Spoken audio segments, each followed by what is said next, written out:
Start recording. Hey, you're good to go. All right. Okay, everybody. How y'all doing this morning? Tired? A little bit? Yeah, I definitely feel that. Let me see, because I'm going to be talking a lot about me and what I've done. Excuse me. What I've done, where I come from, and all that other stuff. But I want to know, who y'all are. So you got your instruments and stuff like that. So we could go. Let's start this way and go this way, and just you can introduce yourself, maybe something interesting about yourself, and what instrument you play. I know you're tired. You don't have to give me a bunch of energy. If you feel that, that's fine too. But yeah, let's go this way, and then we'll end over this way. I'm Ali. Ali. 17. 17. And it's 12th grade. And I play alto saxophone. Okay. My name's Alan. I about to go to college, Okay. and I play the tenor sax. What college? Alto. University of Texas. Okay. Awesome. So alto, tenor, Ali, Alex, Alan. Alan. Okay. Can you say what? Jawad. Okay. Awesome. Tenor sax. So alto, tenor. Okay. I'm Rayami. I'm a vocalist upcoming artist. Let's go, Rami. Nice to meet you. I'm Rashard, I'm 30 years old, and I'm a vocalist, actor, and I'm a woman singer. Okay. Y'all doing the thing. Well, I'm honored to be with y'all today. I had some stuff prepared, but I'm kind of just like a from the heart, from the mind type guy, and just, so I'm gonna follow the script as much as it feels necessary, but, I wanted to be particular to you all and just kind of where you are in your journeys. And so I think it's important to know who you are. I don't want to just be up here speaking as just like, who am I? You don't know me from Will Smith. You might, but, so I'm gonna tell you a little bit about myself. I'm gonna tell you a little bit about what I'm here for. I'm gonna show you some stuff that I've done and worked on in the past, recently. And then we'll just go from there. This is real low key, so if you want to stop and ask a question in the middle of me talking, you don't have to just hear me talk the whole time. So if there's something that's interesting or sparks, a question, I'm definitely willing to answer. I'm here for y'all. So let's get it started. So let's start with just who I am. I go by Anthony Rogers. My artist name is A-Ro. It's also my producer name. So I produce, I write, I sing. I'm not native to Houston. I was born in San Bernardino, California. Let's just say LA. It's not necessarily LA. It'd be like calling Spring Houston. That's kind of where I'm at. And so, no offense to anybody that's in Spring. You can call it Houston if you want to. But yeah, so I grew up in San Bernardino, California. And there, just so you kind of know what that environment is like, it's not really like the best environment. It is the largest county in America. So it's a huge county, but it's very poor. There's a lot of all the things that come along with poor counties, poor communities. All that stuff was there. I just felt like there's something different that I wanted to do. The other thing is I grew up in church.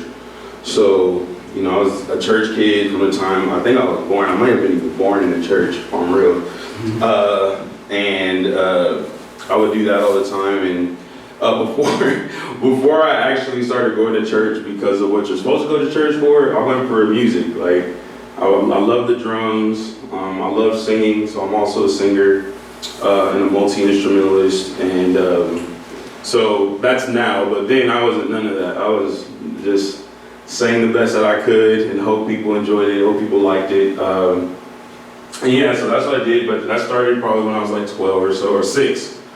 I didn't get serious about music till about the age of 16, so like later in my high school years. I graduated when I was 17, so I started school early. So I sang the whole time. I didn't really know what I was doing. It was just kind of mimicking what I heard on the radio or whoever my favorite artist was. at the time, just kind of doing what they were doing. And then I learned Lean On Me on the raggedy piano my dad found in the trash can, and it was just 3 chords, that was it. But I mean, I always had a love for music, but I never had anyone around me to help me kind of develop that. And so at 16, that changed because the church I started going to, there was a music minister who just took me on as almost like a student and just said he saw potential and just trained me. And at the time, he had been touring with like Stevie Wonder. I mean, that's probably y'all know who Luther Vandross is? Okay. So like Luther Vandross, Tony. So I mean, he was very much in like the pop, and I think if you ask him, he'll say he did some stuff with Michael Jackson. I don't know, but we'll see. I mean, we'll see. But I mean, he's been, he's a touring musician, pianist, and singer. And he also went to school here in Houston at HSPBA. So What's his name? Cliff Duncan. Oh yeah. That's your team. Whoa, legit, man. That's awesome. Yeah. So Cliff was just my guy, and he just went. I mean, he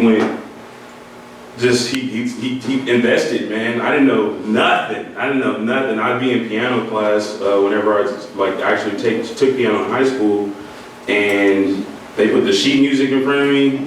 And for me, like my ear was always good, and so the teacher would just play it, and I just mimic it back. And the teacher would play it, and I mimic it back. So one day I'm in class, and the teacher puts music in front of me, and he plays it, and I play it back just like how he played it. Maybe a couple wrong fingers or whatever like that. And then he says, "That's not the music I put in front of you." And so he learned that I wasn't even reading; I was just kind of figuring it out. And I don't know what the point of that part was, but it was a natural gifting. And and I later went to college and kind of learned how to do that a little bit better in theory. And I went to college as a voice major. All right, let's get past all that. So why am I here now? Okay, so I moved to Houston when I was 19. I wanted to pursue music because my music mentor was originally from Houston and he moved.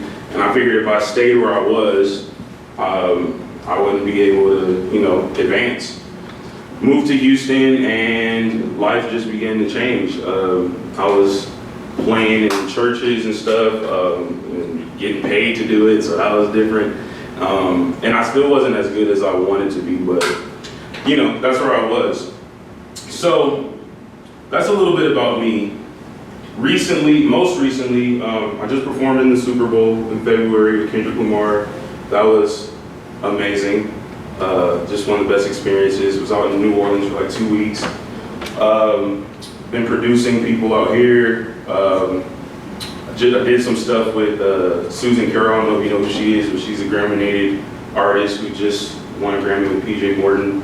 And so my bag of sorts right now has been producing, singing, and writing and all that other stuff.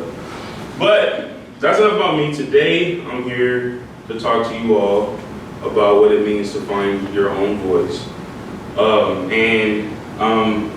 It's interesting that they asked me to talk about this because this was something that I probably couldn't talk about like maybe last year or the year before because I wouldn't even know what to tell you, as far as what my voice sounded like. A lot of times I just wanted to be like everyone else that was doing it. But I'll tell you what, before I keep talking, I'm gonna show you some stuff that I've done. It's just like maybe some beats or something like that. And then maybe even I'll show you some just stuff I've released. So let me see, let's check the audio.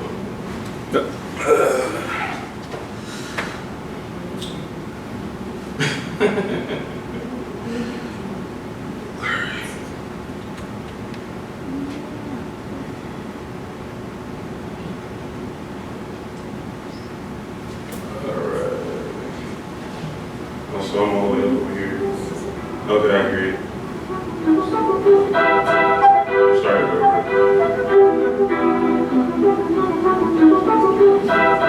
You recognize that? Spot.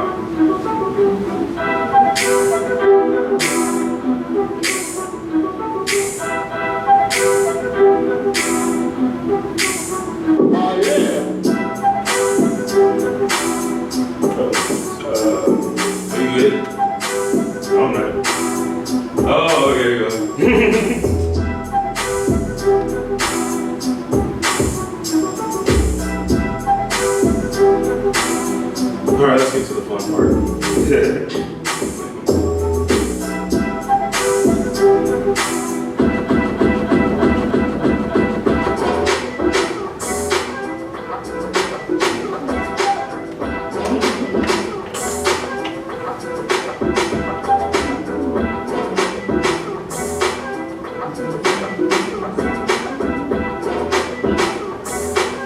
So that's one of the little things that I did so far. And then I'll play one more, and then I'll play something that's like got my actual voice on it. I just don't know what type of vibe y'all. Y'all here's like a sample, and something that was like sample. I mean, that was technically a sample, like a vocal sample maybe. Like what about that? Yeah. Okay. Let's try this one.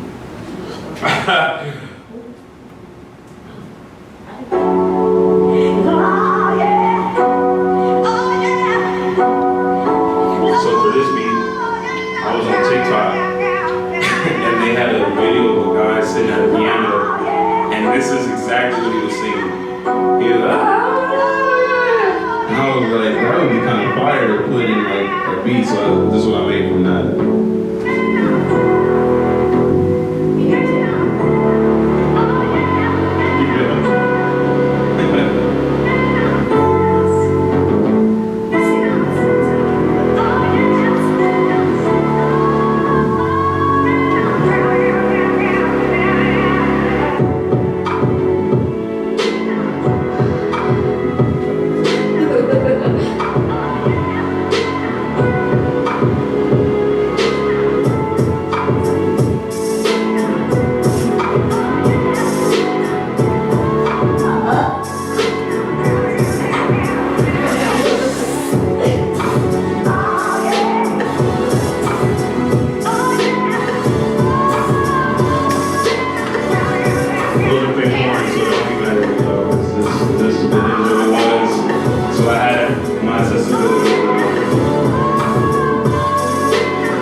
I'll do this one last song. This is a song I released a while ago.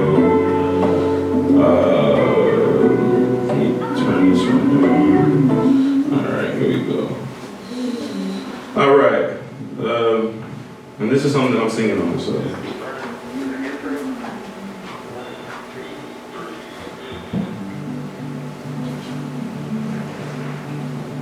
Can I get up just a little bit more?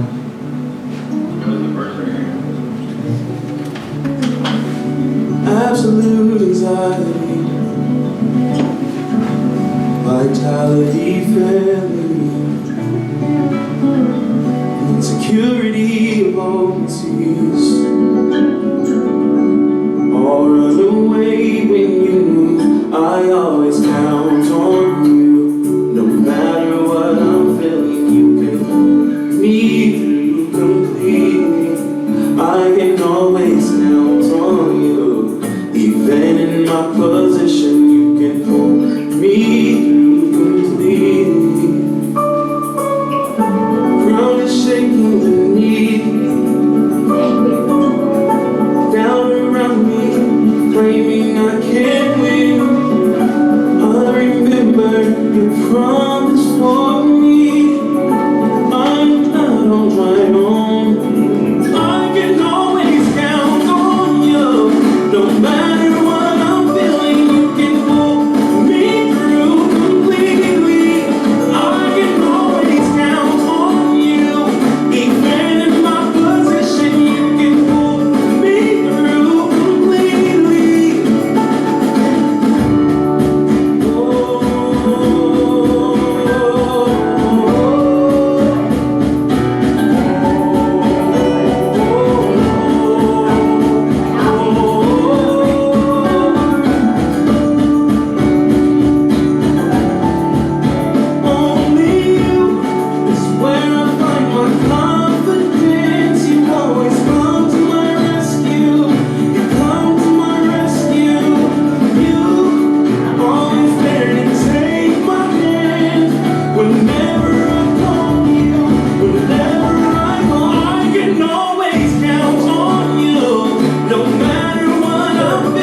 Just a little bit, just, you know, just some, little bit, just a little bit. Go ahead, what's up? Is the one you played before that like on YouTube or anything? Yeah, so I released, that song's called Counting You. It's, by Anthony Rogers. And I say that because now I changed my performance name to Aero in like the last 3 years. So like I have a whole catalog of stuff that's just Anthony Rogers, which is mainly Christian and just inspirational. Aero is also Christian, don't get me wrong. It's still, you know, it's just a little bit more not your stereotypical thing that you're. So yes, the song is on Spotify, Apple Music, and everything like that. Thank you for asking. Logic. I mean, I use Reason, not Reason, I never use Reason. Logic, Ableton, and then if I'm mixing sometimes, I mean, I'm just kind of, I'm mainly mixing Logic, but sometimes I use like Pro Tools, stuff like that too, just depending. I think learning how to use all the DAWs is just a good tool to have. They roughly have a lot of the same tools, it's just learning how to get to them and how they set them up. But yeah, just how deep you want me to get into this? I was like, cause I can go crazy. Well, actually, everyone in here except for the lawyer over there is gonna need to use a DAW for something. So Yeah. So, yeah, it matters less about which one you use and more so about how you use it. You know, there's some people that will tell you that you can hear the difference between which DAW is which. And most times it's probably the sound card you're using more so than the DAW itself, but I like Logic because I'm an instrumentalist, and so like being able to play and then the way that it's organized just feels a little bit more colorful and, you know, just kind of sparks the creativity in me and just looking at that stuff. Also because it's just something that's standard with the Mac, so you don't ever have to upgrade. Like once you buy it once, all the upgrades are always free. Even if you change to another computer, you can literally just re-download it on that computer as many times as you want on every computer you ever had. Whereas DAWs like Ableton or Pro Tools, I think Ableton moved to subscription on some level now. So like if you subscribe, right? I hate subscription, but if you subscribe, then you'll be able to advance it or like get whatever the newest thing is. And then with Pro Tools, that's just, you're gonna have to pay for that every year. And so, you know, at some point you have to justify the means of the cost. It's like if I'm not working enough to justify paying for that DAW, then I go with like Logic, pay that $200 up front and have it forever. So that's my philosophy on that. Any other questions before I keep going? Who are your influences in terms of producing? My influences in terms of producing, that's really good. There's a lot of them. A lot of them come out of Kendrick's camp. I'm just biased. I'm not even going like, I won't even be bashful about it. But I will say like Soundwave, a lot of stuff that, not Ali, goodness gracious, Timbaland for sure. It's like Timbaland for like your goats, like Tim, Pharrell, like all them, they're for sure up there. One that I don't hear a lot of people mention is Scott Storch. Like,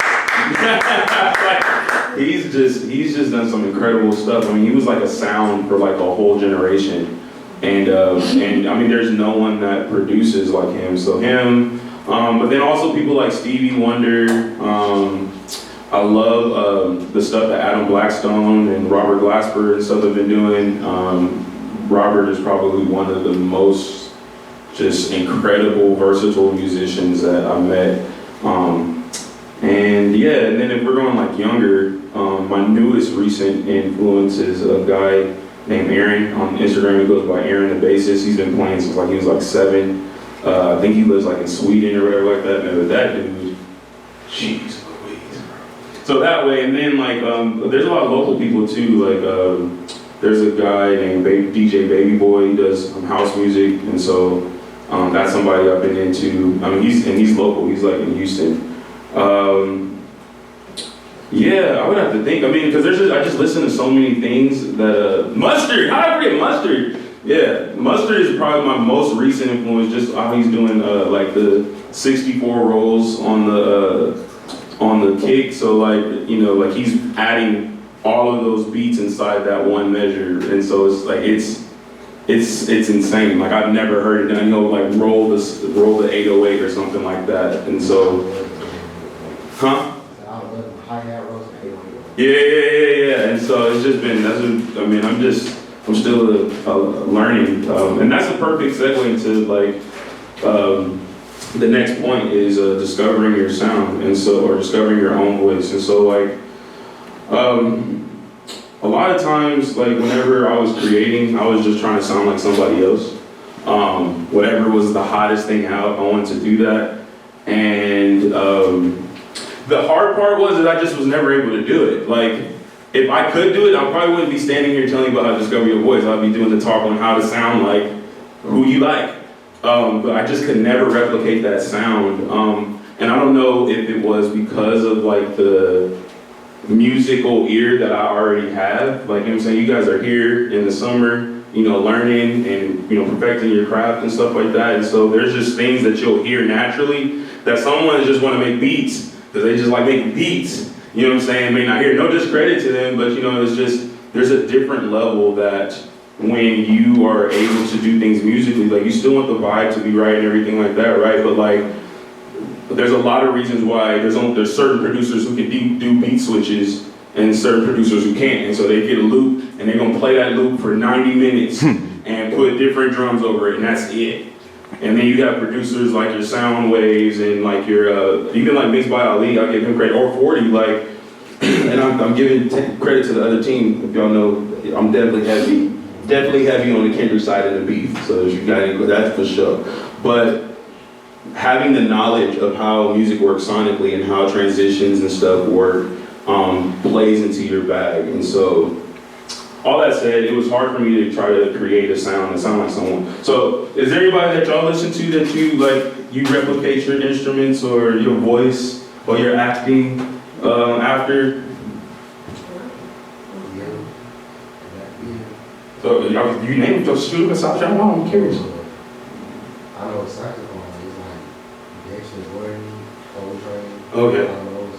Okay. I do produce too, so I like Metro and outside. Okay. I know, but yeah, see what I'm saying? This is just, when I'm on the spot, bro, that's hard, but Metro, he's phenomenal too.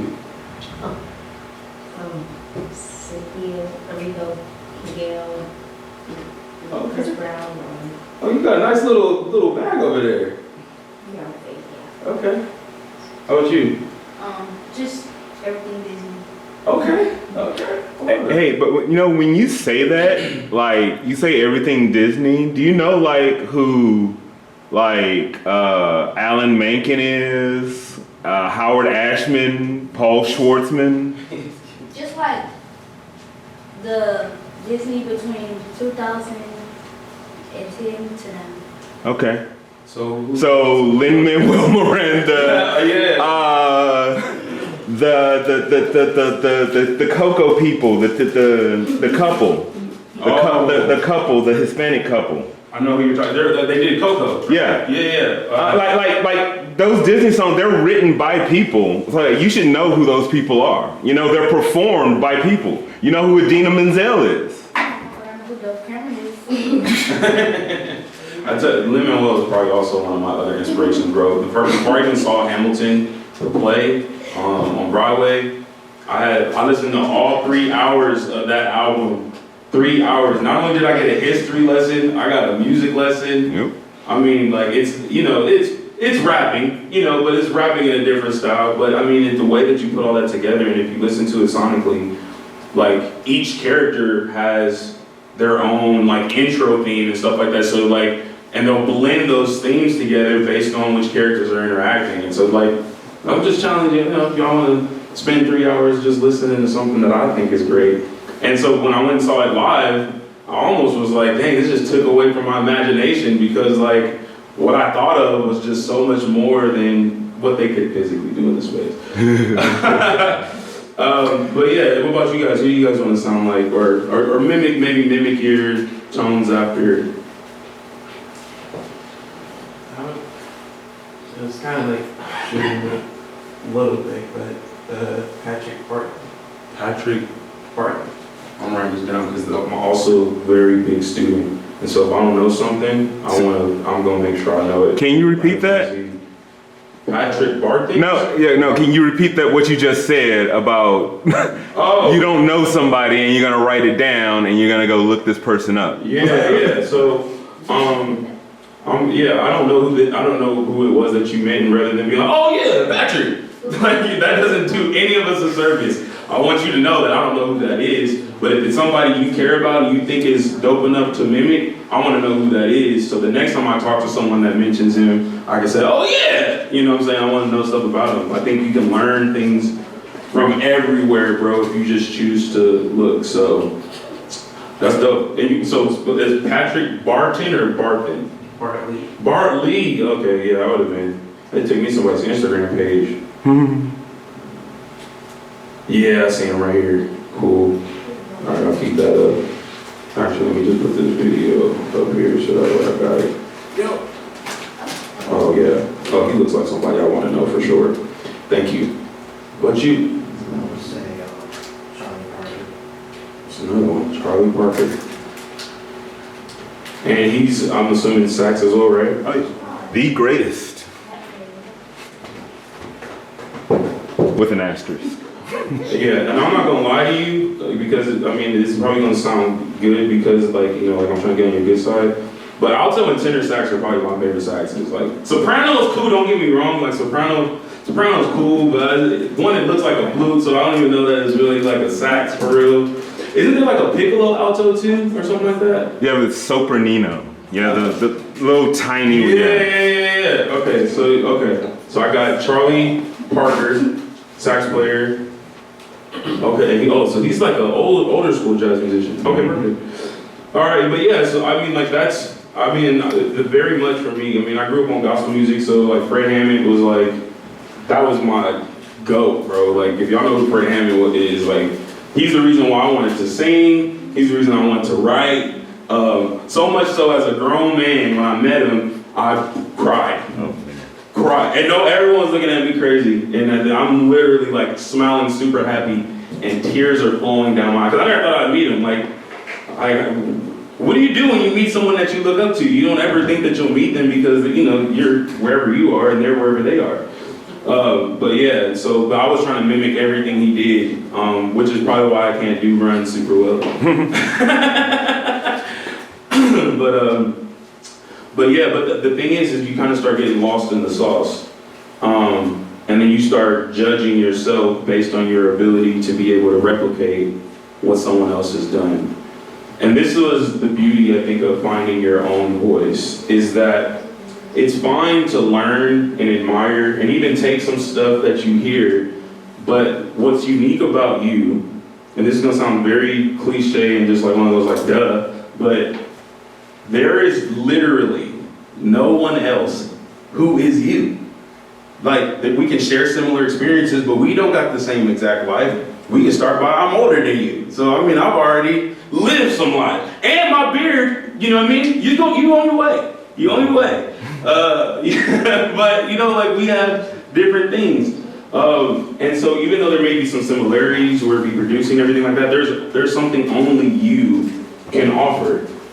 And so no matter how amazing of a vocalist you think somebody else is, or how amazing of an instrumentalist you think someone else is, they started right here, right where you are. And they got to a place of creating their own sound and their own voice. And I'll tell you, the people who end up sounding similar are most times the people who end up fading off into, because they're like, whoever is the best at sounding like that is who's being publicized or whatever.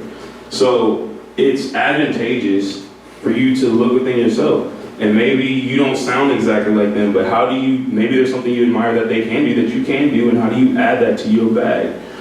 And like I said, for a long time, I didn't even know what my bag was. I didn't even know how to find my voice. I was embarrassed of my voice. I thought I wasn't as great of a singer, because growing up in gospel churches, everybody can do everything. And so I judged how I played piano because I learned from someone who learned in the 60s, and but it was very theory heavy. So where I couldn't do a bunch of jazz chords. I knew what a 13 was. And so, and you know what I'm saying? I knew how to do a circle of fifths. I knew how like the relative keys and majors and minors and stuff like that. And so, and then even the other, am I doing that? Oh, and then even like even there's the different modes and you can play in and stuff like that. But, so whatever I lacked, I used to downplay that though. And I mean, to this day, I still admire it. And I still try to learn because it does add to what I can do, but I also honor what I can do. And so, let me make sure I'm just, cause that's okay. Cause there's some stuff in here that I think I'm like, oh yeah, that's good. That's good. I definitely wrote this. But the thing is that this is your voice, so you have the opportunity to say what you want that to sound like and what you want it to be. And the truth of the matter is, if you don't accept it, no one else will. Mm-hmm. If you don't believe it within yourself, it's going to be really hard to convince somebody else that you should do it. And the question that I have, you don't have to answer this, but it's just a question that I want you to think on and maybe continue to discover, is what does who you are sound like? So when we're talking about your voice, I'm not talking about just your style of playing. I'm not just talking about your style of producing or singing or acting. Like, that's a part of your voice, but it's not the only part of your voice. There's a reason why Coltrane played the way he played. There's a part of his struggle that comes out in his music. There's a part of where he was in that time that comes out in the way that he plays or bends notes or whatever like that.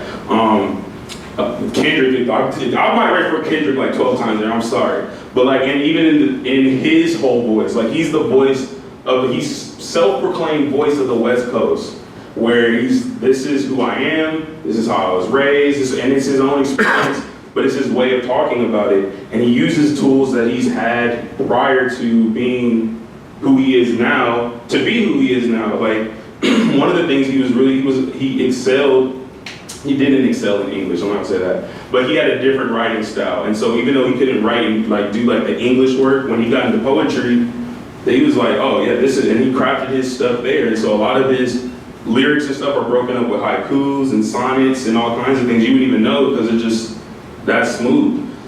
But what does who you are sound like? If you had to, play that out or like, and I think that's something that you just continue to develop. And it becomes your unique sound, you know what I'm saying? Like Michael Jackson doing the hee, right? Like ain't nobody did that. But it's just, that's an expression of it. And it makes sense for Michael. Like if anybody else, like imagine like Beyonce doing hee. Like, right, that's what I'm saying? Exactly, you can't. It doesn't fit her sound. It doesn't fit who she is. And and you can do that for everybody. Imagine, somebody taking the Rick Ross, you know what I'm saying, and it's skinny and frail. There's no reason for you to breathe like that. Like, you have perfect lungs.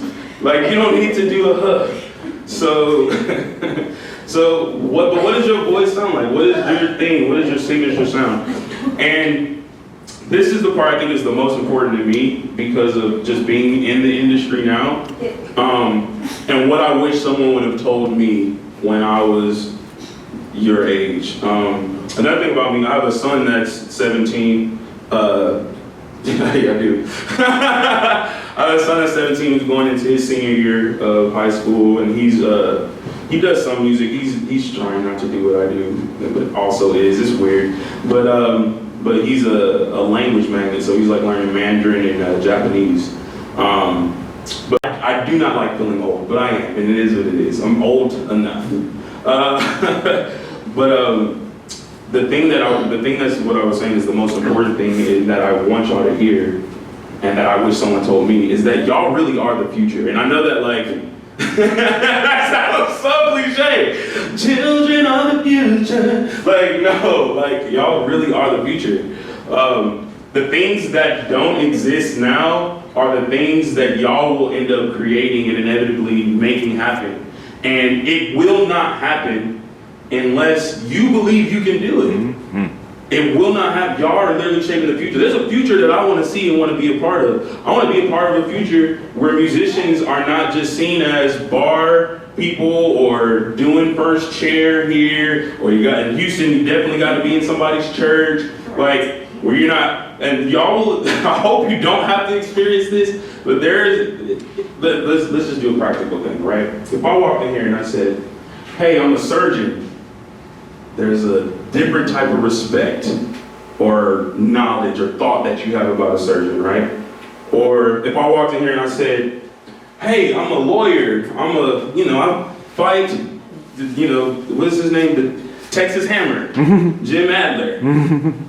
Like, there's a different level of respect. And what makes us unique in this room is that we know what it takes to be decent. Not even good, just decent at what you do. And we are unique in that sense that unless you do that and go through that process, it can't, unless you're a prodigy. Because there are prodigies, and I try not to look at them because they make me feel bad.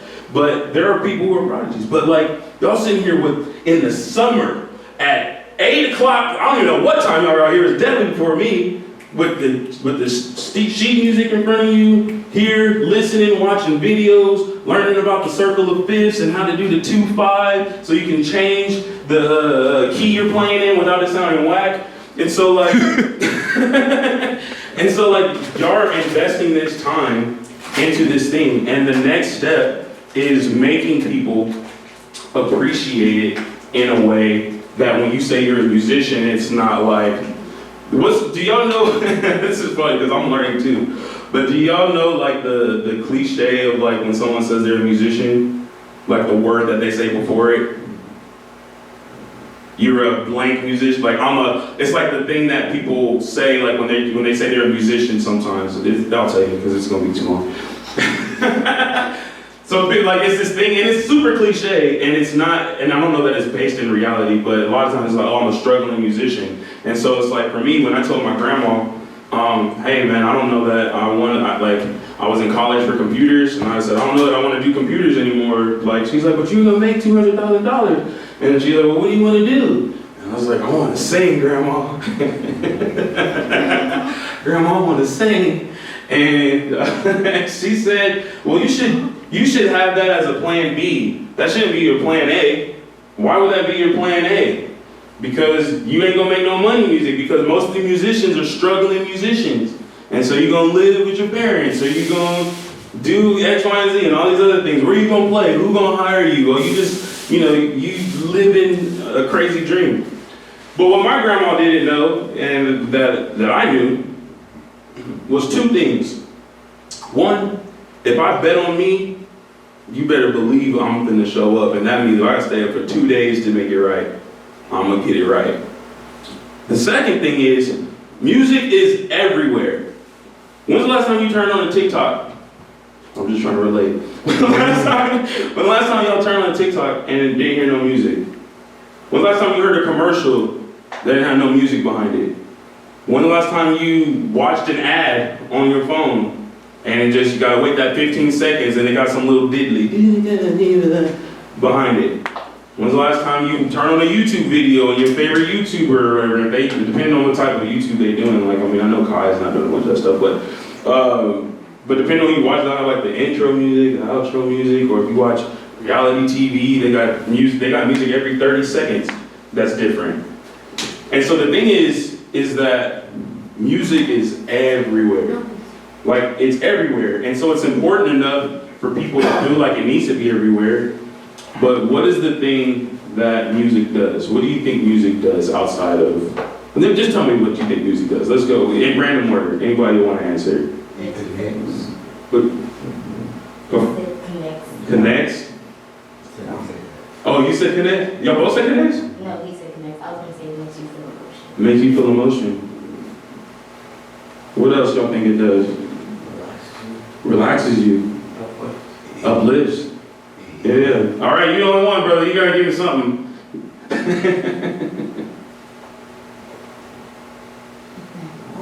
Just say the word. It does what you do as an actor. Inspire, encourage.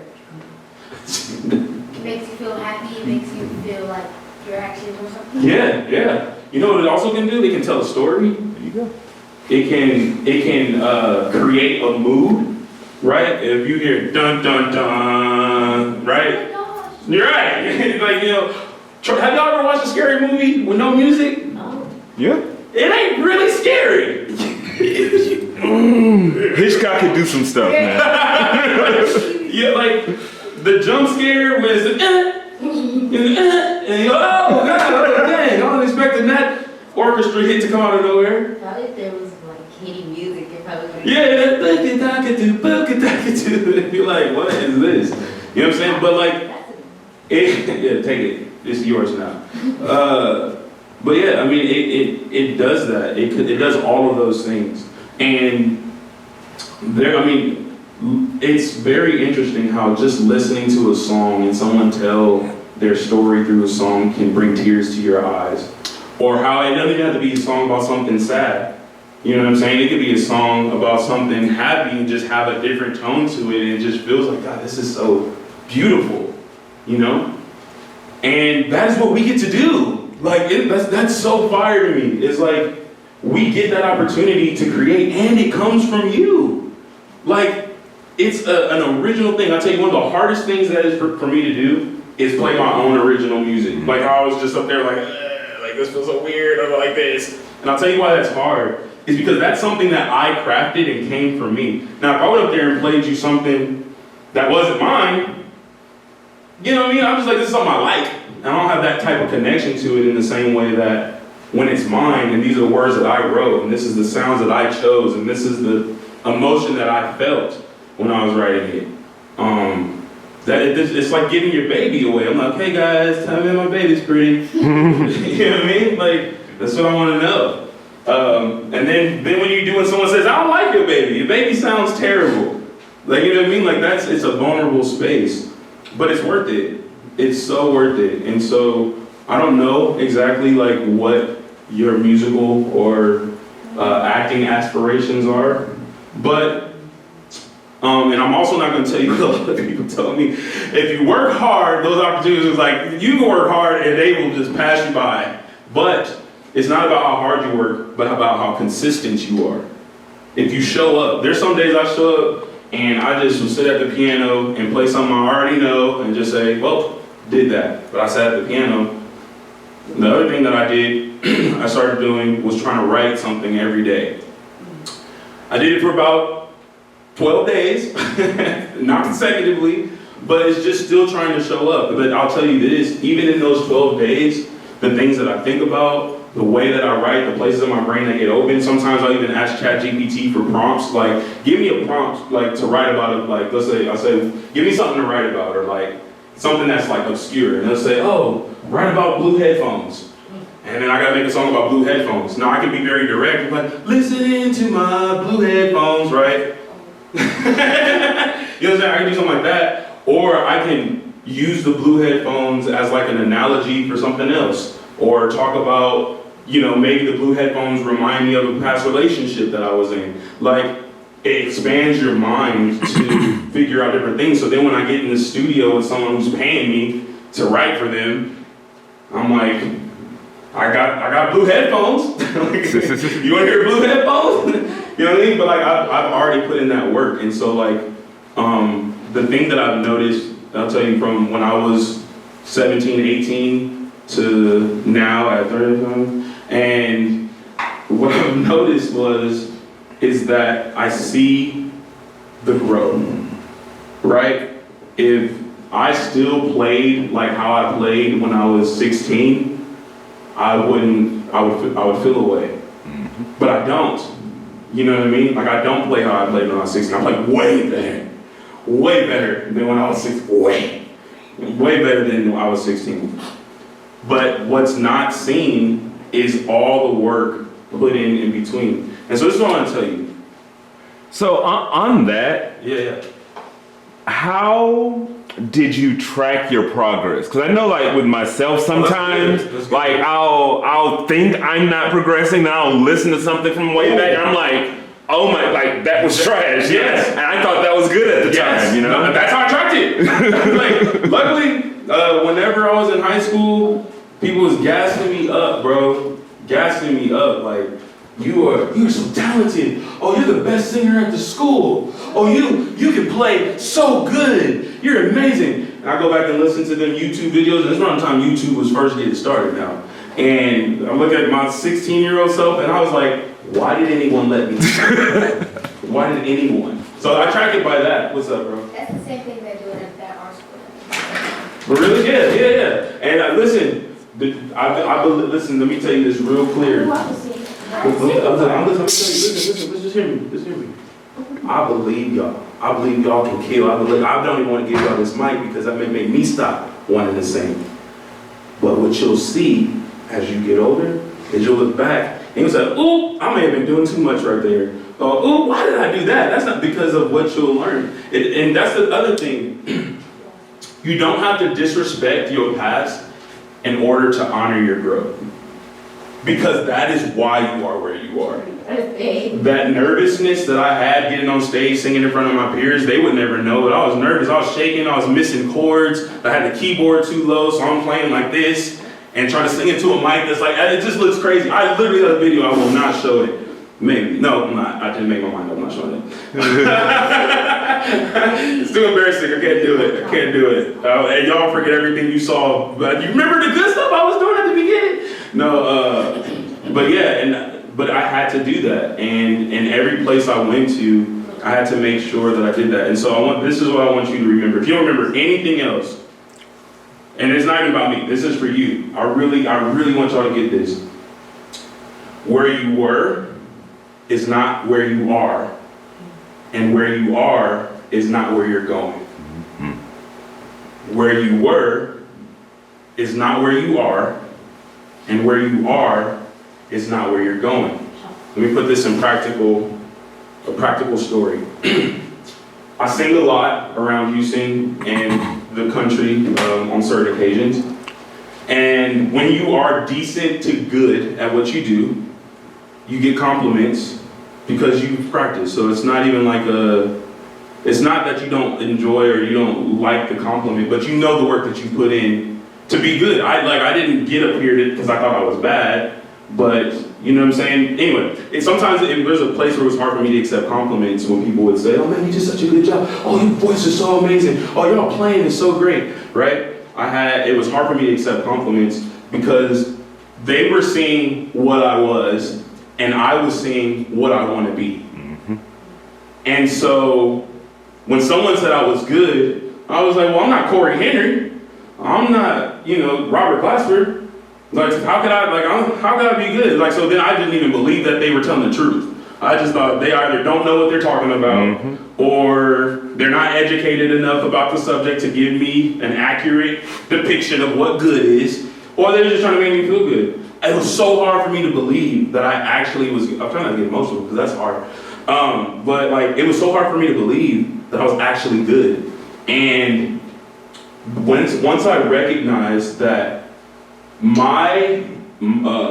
where I want to go is here, right? Where I was is here. And everyone's expectation of me is somewhere in here.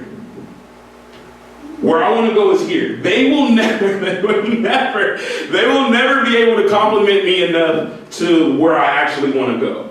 And then the chances are, if I'm being for real, as someone that has not been there, but I've been around a lot of people who have been there, here is so momentary, like you're here and you've made it. All the rest of this is the journey. All the rest, you have the start date, right? The day you first built your first note, or however you got into your instrument, or however you got into your acting and singing. Like, that was here. That was your first day. And every day after, you've been on a journey.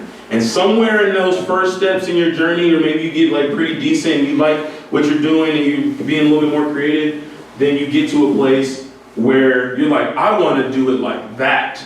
I want to make sure it sounds like that. And so now your North Star is way ahead of you. And what you've done, maybe still close, but it's not as close as it once was. And as you head towards your North Star, not only are you getting further from what you were, but you're getting closer to who you want to become. And in there are so many baby steps where people are going to say things. And you have to believe and honor that growth. It's okay to say, man, I wasn't that great. I'm pretty good now. Like, I'm really good. And I'm at the place now where I'm like, man, I might be the best in Houston. But that might be a little bit, that's ego. You know, tame that down. But rather than self-deprecating, now I'm just honoring the space that I am. And so when someone says, dude, you're so, man, how are you making beats like this? This is crazy. I'm just like, man, first, glory to God. Second, man, this is what I do. I've worked. I'll be in the studio. I'll be there every day. I put in the work to do it. That's how I'm good. I know that. And, you know, I recently, especially with the guy I'm working with now, I can't really disclose that, but the guy I'm working with now, the thing he was saying is, why do you sleep on yourself so much? And I'm like, what do you mean? He's like, dude, like this stuff is insane. Like, why are you sleeping on yourself? And I never, you know what that means? Why are you sleeping on yourself? Let me ask this question. See, this is like the off script thing because I feel like we're in a good little rhythm right now. We're in a good little vibe. Have there ever been a time where you believed in someone more than you put that same belief in yourself? Mm-hmm. Yeah. Where you would honor someone else's growth, but then disrespect your own?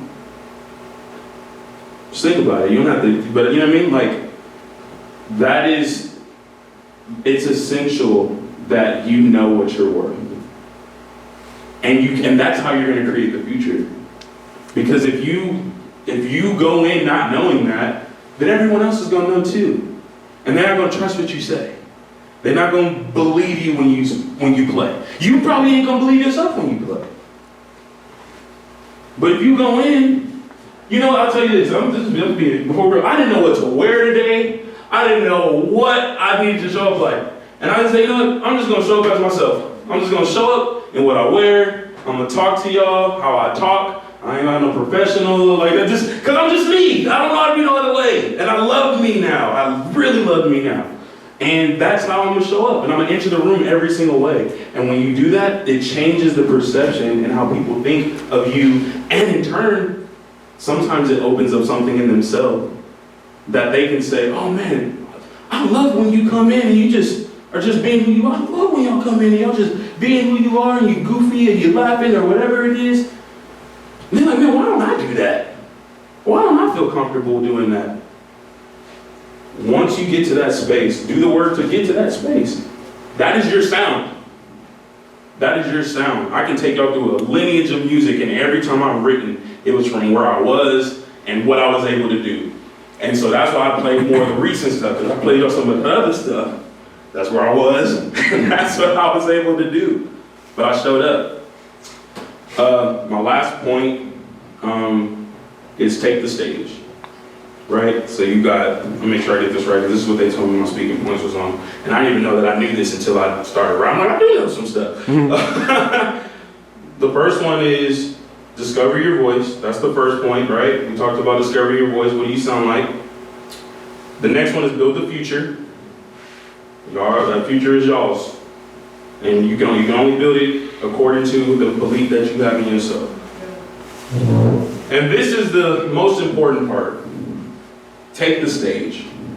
And even though this is sequential, where it's like, do this, then do that, then do this, I feel like the last two kind of happen simultaneously. I don't care how young you are or how old you are. Right now is the perfect time. Mm-hmm. And you're looking around this room, you see these people, y'all see each other. This is a network. This is y'all already have a network. When you get out of, let me tell you how amazing this is. And what y'all are doing right now is, just so I can put it into context in what it looks like in the future, right? If I want a network, I gotta fly to New York, I gotta fly to Philadelphia, I gotta attend some type of conference, and then I gotta walk around, hey guys, hey, how you doing? How you doing? You see, and then they go shake your hand, and so then you gotta go someone else. Hey, how you doing? And then now I got, I'm just kidding, but now I got a network. You know what I'm saying? And that's how I got a network. And then hope that they give me, we can collaborate on something, or hope that we can talk about something, and something that they know is something that I know, or something that I know is something that they need. Y'all are in a space right now where y'all already know exactly what you're doing. You know exactly what y'all are learning. You seeing what you're doing. And right now, yeah, you're young, but at some time, one day y'all gonna be 33. One day you're gonna be 30. You're like, oh, you know what, man? I remember who was that summer. Let me say, oh, you know, man, I need a horn section. Let me hit up my guys. Look at y'all. All y'all doing is you on Disney. You on Nickelodeon. Let's do it. You know what I'm saying? Oh man, I'm coming on my new little jazz album or my new classical album, whatever it is. Oh man, who's that? Oh, I might need some singers. Oh, like that's how it works. That's literally how it works. And I'll tell you, there is no better equity than relational equity. Like, there's two ways that things happen. No, there's more than two ways, but we're just, for the sake of this conversation, we'll say two. Favors and having the bread, having the money to put up for it. Favors and having the money to put up for it. I'll be honest, I operate in both. There's sometimes where it's like, hey man, you know I'm Grammy Award winning Susan Carroll, so I ain't just about to, you know, my price is a little high now.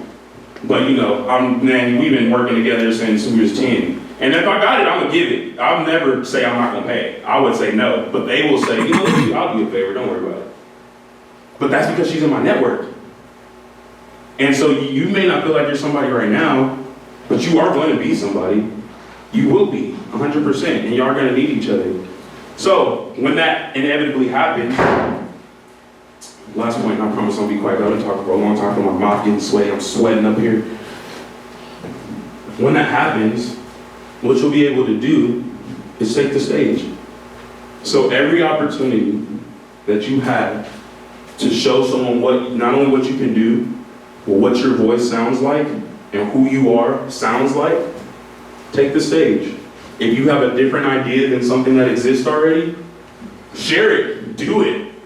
It may seem crazy at first, it may seem like you're alone at first and no one wants to do this. So, man, you know what? I want to run a horn through the back of a snare drum and just see what it sounds like. Do it! Why not? Yep.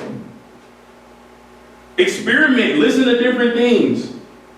Listen to, like, oh, you know, I think I might want to yodel. Y'all heard that Beyonce was? Oh, they probably should have heard that song. But anyway, she has a song that she sang where she's literally yodeling in the song. You know what yodeling is? Like, oh, I can't even do it. It's hard. It's a very hard technique to learn. And she's doing it in the middle of a pop song. And then she says, I want to do country. And then she said, I want to do house. Then she said, I want to do country. You know what she's about to do next? Can't tell you. I'll tell you. She's working on rock stuff. Oh my gosh, It's like, yeah, so she's hitting all the genres. And so all that to say is, that's funny. Don't say that. Don't post that nowhere. When's the K-pop album coming? I'm not saying I was saying nothing. But all that to say is, I think that it's important that where you are right now is where you're supposed to be. And even though you're heading somewhere else, that's great. And you should continue to head there. Continue to reach for the stars. Continue to shoot for the stars and hit the moon. I mean, you're still gonna be off Earth. You know what I'm saying? And so Earth with an F. You're still gonna be off. And so go do it. Like go do. And I'll tell you this, because I didn't come here and get hot and sweaty and talk for a whole minute just so that way y'all don't go do nothing. So I got your names for a reason. I was recording this whole time. I got each of y'all first and last names, and I will be looking for y'all in the next 1 to 3 months. You got 3 months to get on Disney. 3 months. 3 months to be on tour. That's it. That's all I'm giving you. But do something with it. Yeah, like y'all got the real books back there. I mean, there's so much just in this. It's so fantastic. I wish I could have done something like this in my summer. You know what I was doing in my summer? You want me to tell you what I was doing in my summer?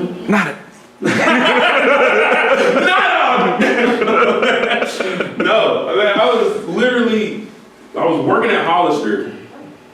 I mean, yeah, it's a job, but it wasn't I would much rather be sitting in the class learning how to play piano and music and doing all that other stuff. You know what I'm saying? And y'all got that opportunity, and I'm sure that you know, y'all are taking advantage of it. And in that same breath as your network, man, like you got people here that are investing in you. You know what I'm saying? You might not see me again, but you gonna see these brothers again. They got the shirts. You know what I'm saying? Y'all got the shirts. Like this is your network too. There have been so many of my teachers that put me on, man. My mentor had put me on. My first check was playing drums. I didn't even know I could get paid to play drums. He was just like, hey man, come on, I need you to come play drums with me. And I was like, me? You want me to play drums? So I was so excited. And I played the songs through. I'm having a blast. Sweating, breaking sticks, wrong techniques and all. And get off the drum set.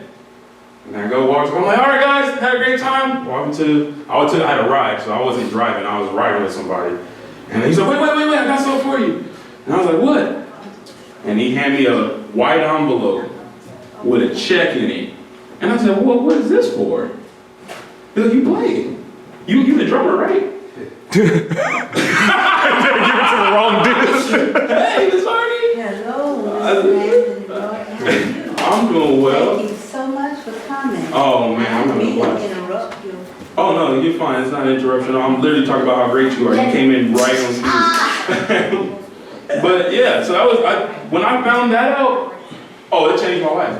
When I found out that someone will give me tangible money that will help my life to do what I do, oh, you better believe I want to do what I do a lot more.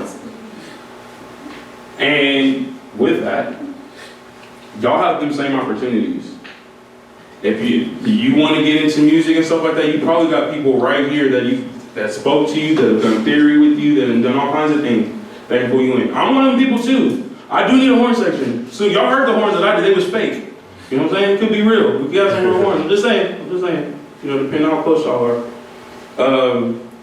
But y'all have it. And so this is your opportunity to take the stage. And I want to feel as excited as I am when I see other people that I've worked with and known in this stage that are doing phenomenal things. Like, there's sometimes I just go, oh man, I'm just so proud of you. I'm just so proud of you. I remember when you couldn't sing a lick. I remember when now you on the Grammy stage. I remember when you couldn't do X, Y, and Z, and now you're writing for Rock Nation. That's Beyonce's people. So, yes, when he said that, I was like, oh, I might got a little connect for you. You know what I'm saying? I got a little connect. But I think there's all those opportunities. You know what I mean? And you're able to advance that now. So I'm gonna end this time with just a Q&A. You can ask me anything that's on your heart, anything that I said, any questions that you have. Maybe you even have questions about this. Maybe you got questions about why Mars is far away from Mercury. How do I feel about Beyonce's rock album? All right. Are we still recording? Do we need to not be? You'll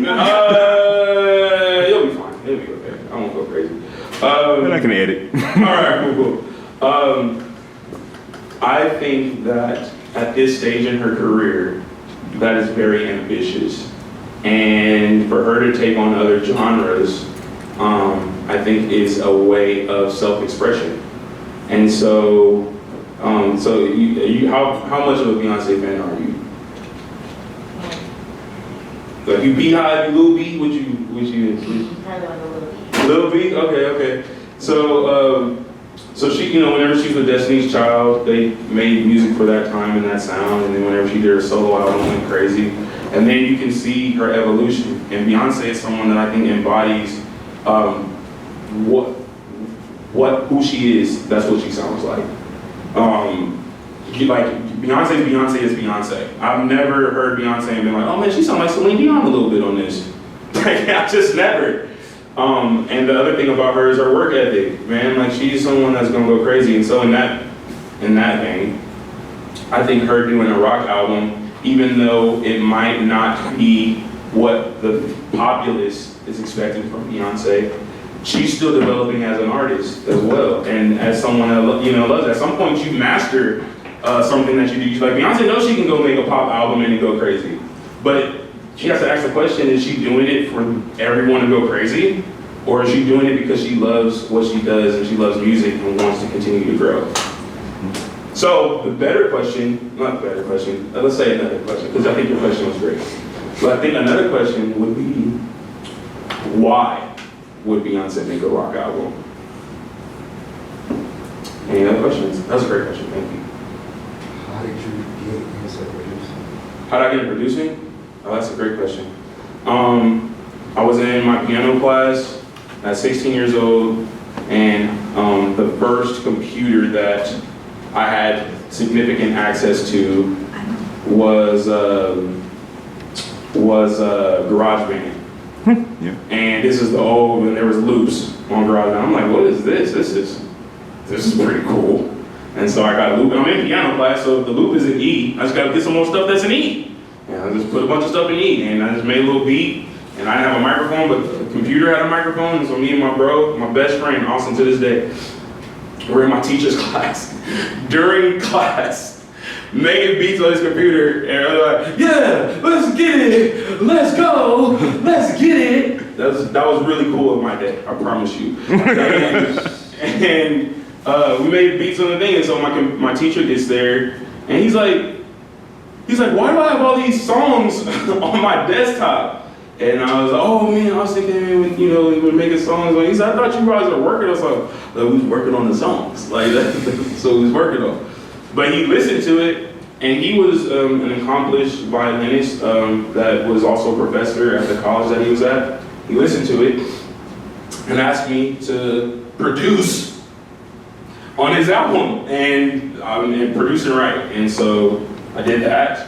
And I personally don't think it was my greatest work, but he loved it, and that's what matters. And so that was my first step into producing. But I'll be honest with you, I didn't know, at the time, I didn't know that's what I was doing. I just thought I was making music on a computer. Yeah, it's like I didn't know I was producing. I don't think I learned that I was producing until 2016. So that was 2000, let's say that was 2007, 2008. Man. 2016 is when I learned that, like, that's what that's called, producing. I was just making music on a computer. And I mean, I was in Fruity Loops, I was in all kinds of stuff. We was using samples, did not know about none of that stuff or what it was called. I didn't know about, like, oh, this is why the snare sounds good, because it's on the 2 and 4. It sounds good to me because it feels right and I can clap on beat, and so the snare needs to be there. But then I learned, well, if I put the snare on 3, it'll give it a reggae beat. If I put the snare on the 1 and 3 with the kick, you see what I'm saying? Like, or if I put 4, if I do the kick on 1, 2, 3, and 4, now that's called 4 on the floor. I didn't know about none of that. I just knew it felt right. I want the kick to sound like clap, clap, clap, clap, clap. That was it. And so once I learned, and someone was like, this is the moment I'll tell you. I'm a long-winded talker, bro. I'm sorry. I apologize, but I was just trying to give you all the information. When I did my first single called Winner, and then I let someone listen to it, and then the question they asked me was, who produced this? And I was like, me. I produced it. And he's like, oh bro, I didn't know you produced. And I was like, yeah, yeah, I do produce. And that's when I started calling myself producer. But then I had to check the terminology to look up producer terms. I was able to figure out what that actually means, and that you don't need to have the same instrument playing through the whole song every time. And so if I got a guitar, the guitar's playing the whole time. If I got drums, the drums are playing the whole time. If I got strings, keys, and the flute, and the sax section, whole time.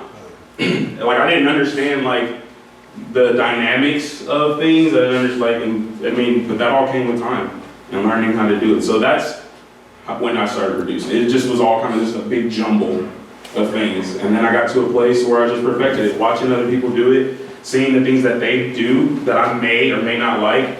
So there's some people that use different effects and stuff on their samples that I'm like, okay, well, I could use that one, but I don't know that I would want to do that with that one because it may affect another way I do something else. You know, I'm like, if y'all ever need a mixing class, you know, I'm down to do that too. Like, if we want to do stuff in DAWs, I'm 100% down to do that. Sweet. But yeah, so that's how I got producing. Huh? Okay, you are. Any other questions? Do you think anyone that's like that starts at like a later, I would say like You said you would try.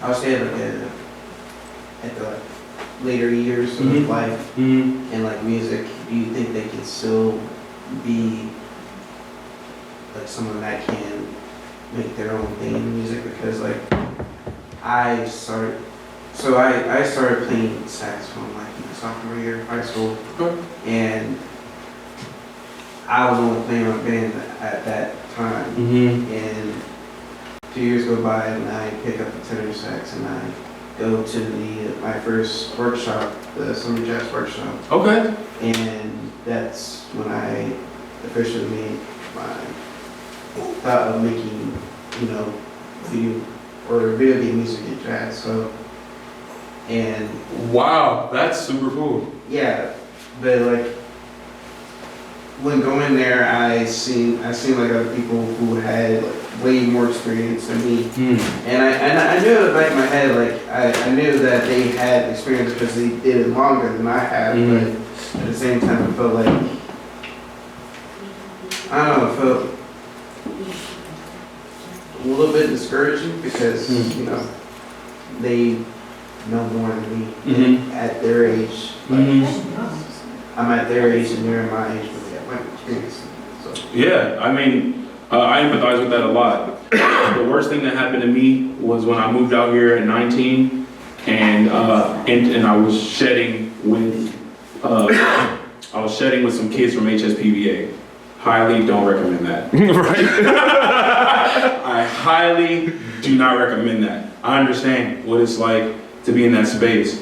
And oftentimes, what it feels like is if they're doing it, then there's no room for me. That because I don't do it as well as them, then there's no room for me.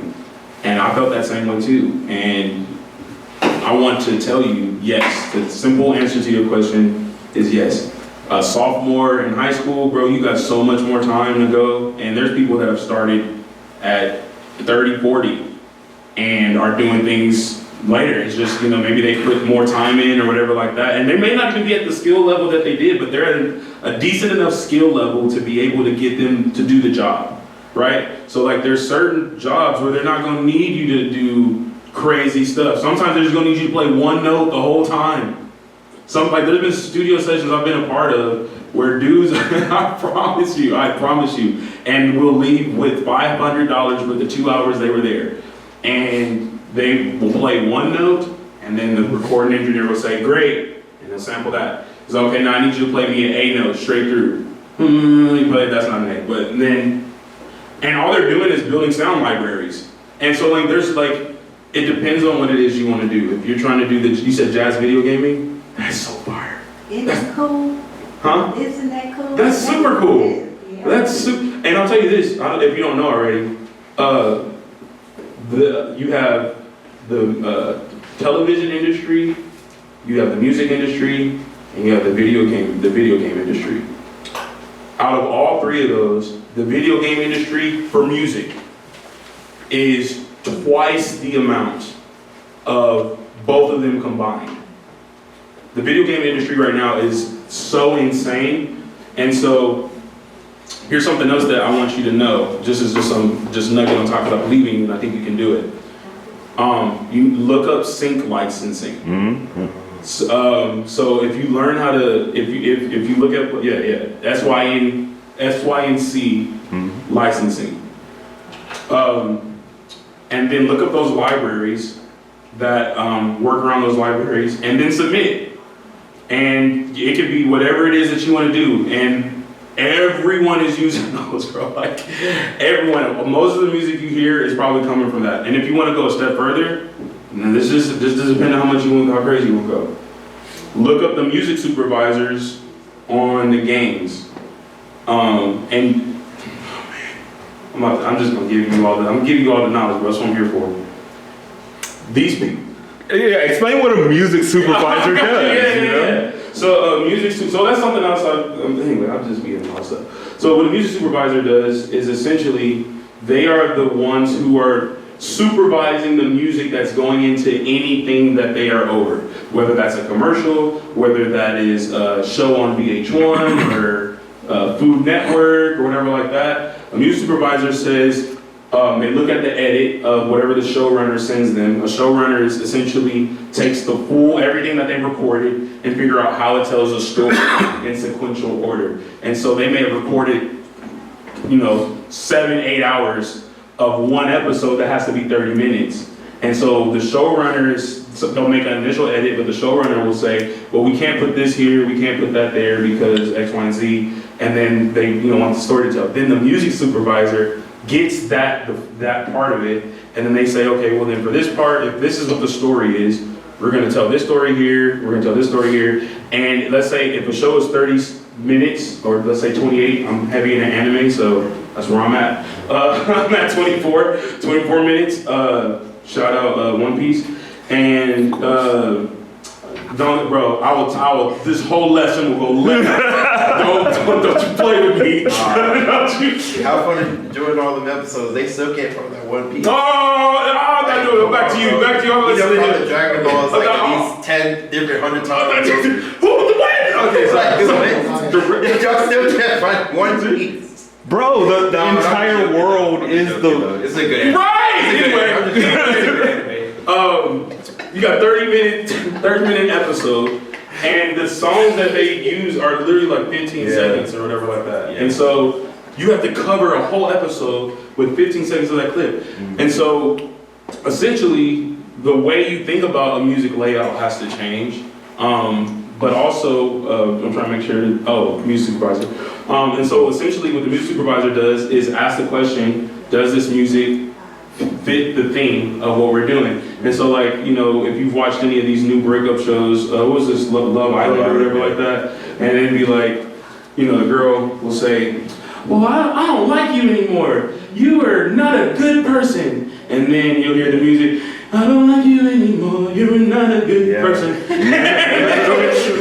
And that is, someone wrote that, and a music supervisor got that, and they said, oh, this is exactly what I needed to say. Or someone will say, you know what, I think I can live forever with you. I think we just need to get off this island and just be happy off the island. I can live forever with you, be happy on the island. That's, the music supervisor said yes. So sync licensing is essentially them going through those libraries, and they have a team of people that go through those libraries and decide what goes where. Sometimes it's instrumental, sometimes it's vocal, sometimes it's a snippet of a song, and all those things. And so all that to say, big bro, is that whenever that dream that you have to do that is not far-fetched at all.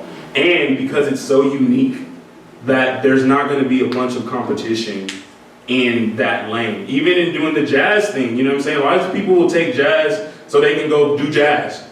Not a lot of people take jazz so they can add that to a video game. Not a lot of people are even thinking like that. So you, in the ways that you are seeing that they are ahead of you, I will encourage you and say, maybe you're the one that's ahead.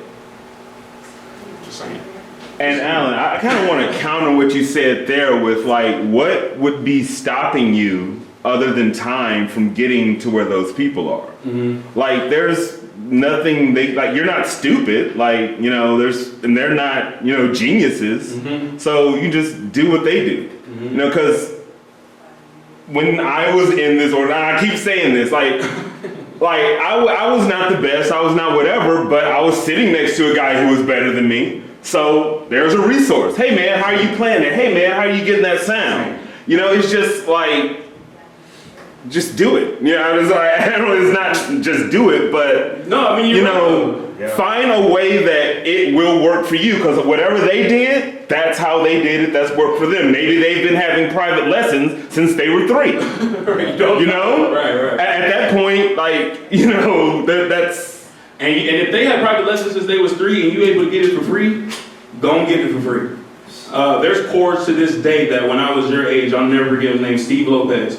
Chords today, and he showed me how to, so when I play my one chord on the piano, I played inverted, and I play my 9 as a 2. Yep. So it's a super, I've done it for a while now, so I can explain it. Before I just press these things and then this one. And so essentially I'm playing a major 9, but the coloring of it feels a lot better in my hand. So it feels a little bit more close, a little bit more rich. And I learned, to this day, I learned that from Steve Lopez when I was 16. And that's how I play my 1. Just if I have to play a 1, you're going to hear it like that. Unless, obviously, it's like, well, hey, brother, we don't need a major 9 right here. We need just a straight, regular triad 1 if you could do that. Or just but yeah, man, I think this is the other thing. And it's so crazy that I'm here now, but like, I remember being like your age, and then people would come in, and maybe like my teacher brings somebody in that I didn't recognize, and they tell me about everything that they've done amazing in their life, and then go home and cry. And It's been so long. right. They really like me. And they'll bring, but they'll say something to the tune of, "You can do it. You're special. You're amazing." And the truth of the matter is that they're not necessarily lying. Like it sounds cliche for a reason, because once you get, and I'm gonna keep saying this because I don't want y'all to be like, man, this old guy I came and started talking to. I'm still young. I'm very young. Very young. 33 is young, guys. He's a baby. a baby even. But like, I wish that I would have took that in for real. Like I would have kept that in my heart for real and like applied that for real. And this, I'll say this, and I've been having a great time, y'all. I don't even know how long I've been up here. I don't even know if my time's up, but like y'all are so amazing. I really love being up here. But I'll say this, wisdom is so important. Having wisdom is probably one of the most beautiful things that you'd be able to do. There's only 2 ways that you get it, right?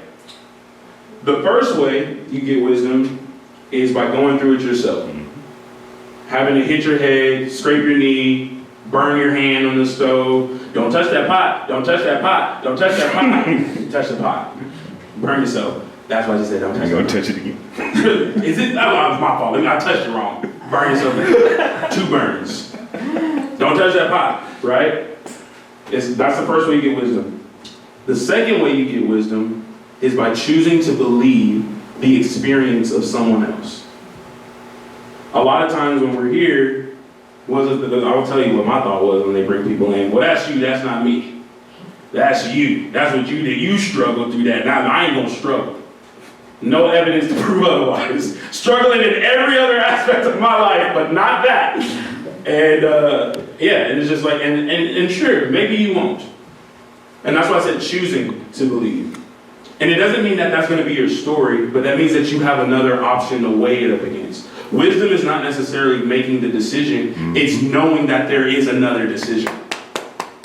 You see what I'm saying? That's what wisdom is. Wisdom is not just like, you can say I made a wise decision, but that's in the past. Choosing wisdom happens before you actually do the action, right? Like you make the choice. You can either do, let's do this for instance.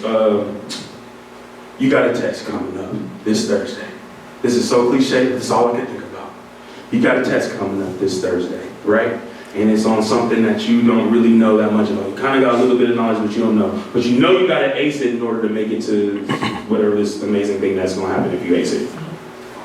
It's coming up, what I say? Did I say Tuesday? What Friday? What day did I say? Thursday. Okay, cool. Not this Thursday, next Thursday. Okay. Because we're here this Thursday. This Thursday's happening. You would not have been ready for this test. Okay, so you got this test coming up next Thursday. And you know you don't know everything on it, but you just chill. What do you think? And y'all know this answer, and it's so easy. Trust me, it's so easy. What is probably the wise thing to do when you don't know what's on the test? Would you say that's wise? Now, let's have some fun. Studying and, what's say again? Looking for yourself, looking at the subject or whatever. Yeah. Studying and looking for it yourself. Maybe even ask somebody. Maybe even find a tutor. Maybe find someone like you. All those things are wise because it adds to the goal of you acing the test. It's for fun. What are some things not to do when you have a test coming up? What are some things that get in the way of that? Hope for the best. Hope for the best. Mine was circle C. C is always the right answer. Always the right C is always the right answer. See what I'm saying? Come on, man. A, okay. Maybe sometimes switch it up. C, C, C, B, A, C, C, C, A, B, C, C. All I have to say is that's not wise. Most times wisdom is obvious. But there's a discipline in choosing. And sometimes it's not the most fun thing. And sometimes it interrupts your plans. Sometimes it interrupts the other things you want to do. For me, it interrupts my Minecraft time. And you know, sometimes I don't choose it. But you can get it in two ways. You can either go through it yourself and deal with the pain that causes, deal with some of the stress that causes, deal with some of the, I knew I should have did that. I knew I could have did that. Like, that was so easy. I missed that. How did I miss that? I mean, I wasn't doing nothing on Friday. Did nothing. I didn't wake up till 2 p.m. You know what I'm saying? And it'd be something that simple. And so you could choose to bump your head, or you could choose to believe the experience of someone else. So yeah, guys. Any more questions? I mean, Got like Instagram or something? yeah. Depends on what side of me you want to see. You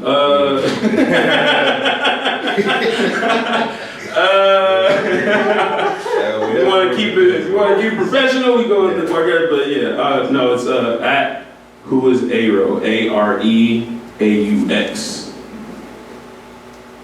Yeah, no, it's pretty chill over there. And if you do follow me on there, What was it? At who is Areaux, so who is spelled regular than Areaux, AREAUX. So Areaux is like a creative spelling of my first and last name. So you got A, see that, A, and then row. But then I spelled it French. And of course, everybody's thinking that way when they. Yeah, no one mispronounces it at all. No one mispronounces it at all. This is how it is. All the time it's mispronounced. Yeah, was there any other questions? This might be a long one, but Bro, listen, man, I got nothing else to do. Technically, he has 25 minutes left, so. Not you keeping time. Okay, that's cool. Yeah, 25. Let's do it. What you got, bro?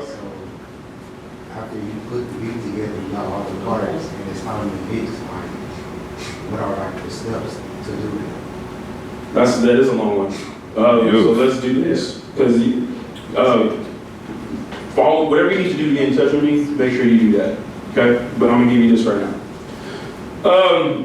In the same way you have to train to learn an instrument, you gotta train to mix. And mixing, there's so many variables that go into creating a good mix. And some of that is stuff that you really can't control. If my studio is set up in my room, I probably don't got soundproof walls, and I probably can hear everything coming on the other side of my door. If my speakers are only have a certain range of frequency that they're able to produce, what I'm hearing is going to be based on that, but it might sound different when I go through another system. All right, so I'm about to give y'all the sauce, and I'm about to get in trouble, bro. I'm gonna get in trouble, but y'all need the sauce. This is what's wrong with our communities, that no one's giving everybody the sauce. Whatever your setup is, reference. So, listen, what's up? I've heard about that, but I never like what exactly is that. This is just listening to a song, you can match that song. Oh yeah, but we're gonna go deeper.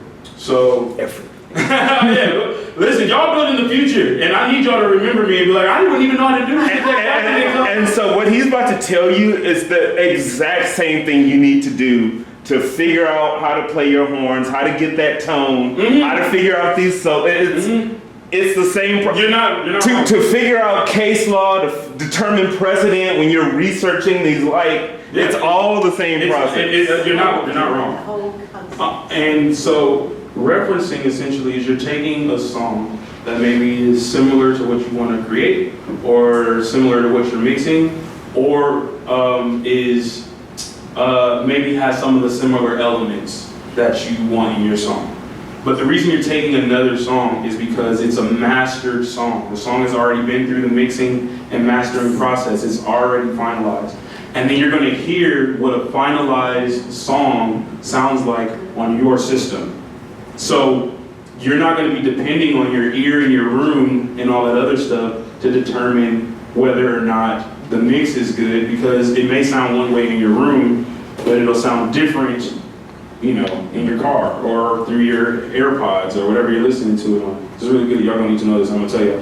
If y'all get this, I'm opening a whole nother job for y'all. This is a whole nother job.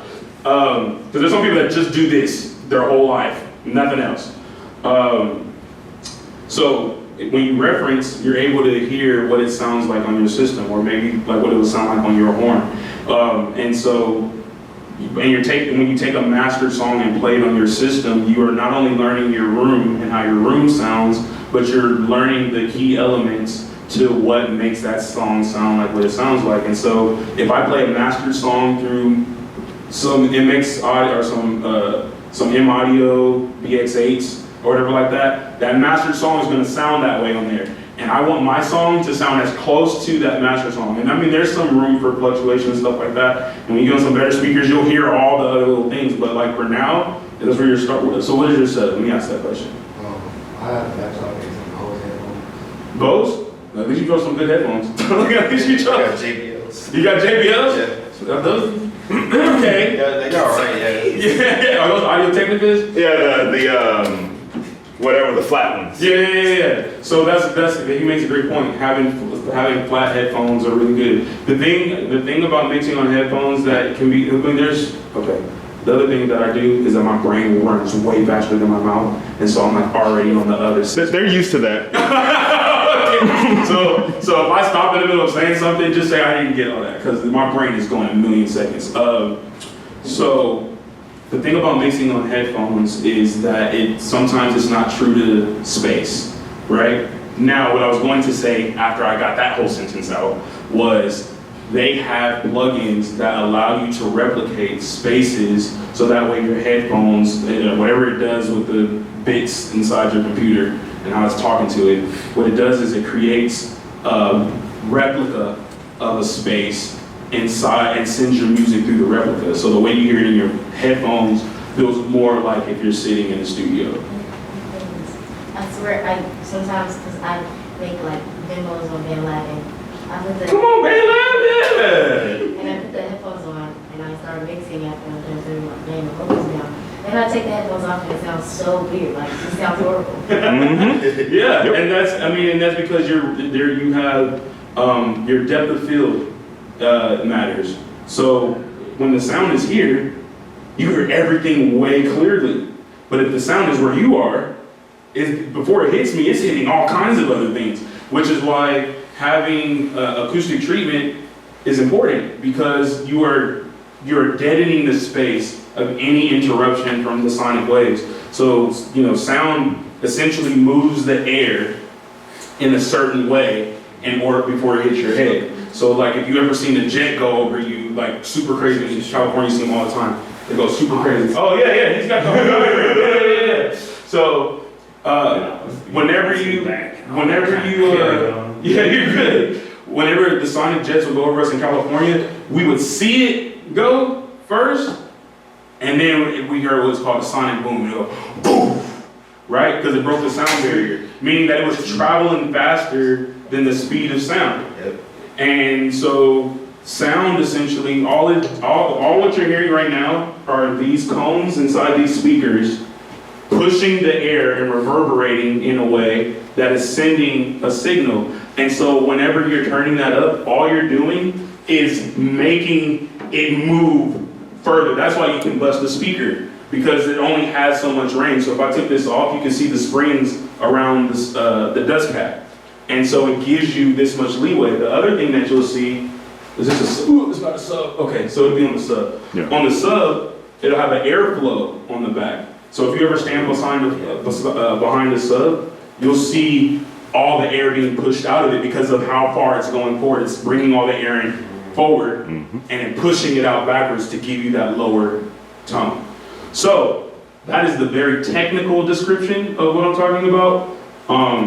Back to referencing, you are essentially just recreating those reverberations with something that has done it mastered, radio ready. And that's, you can play a YouTube video, go back and forth.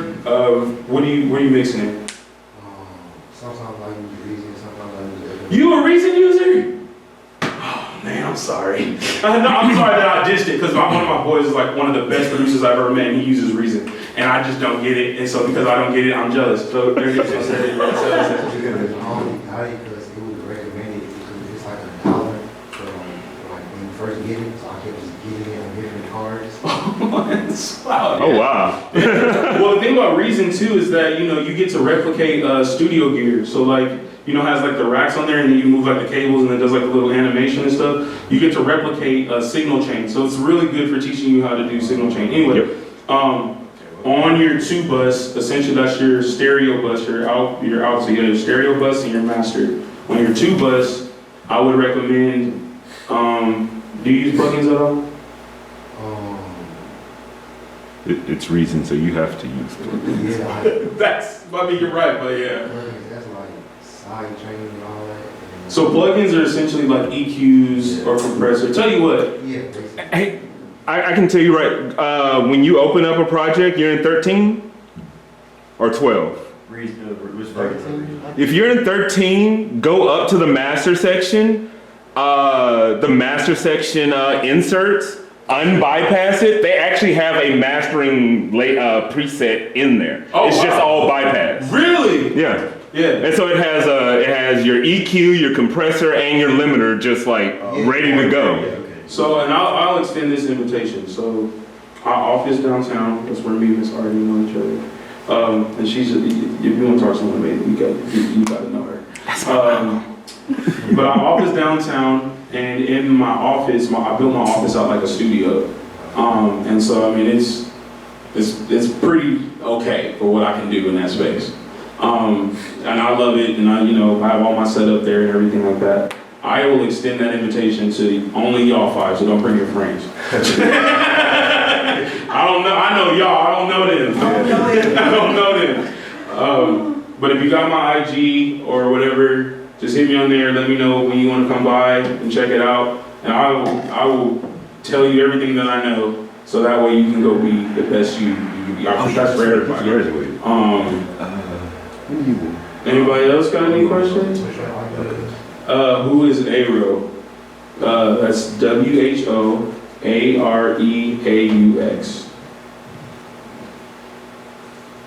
And shoot me a DM so I know it's you.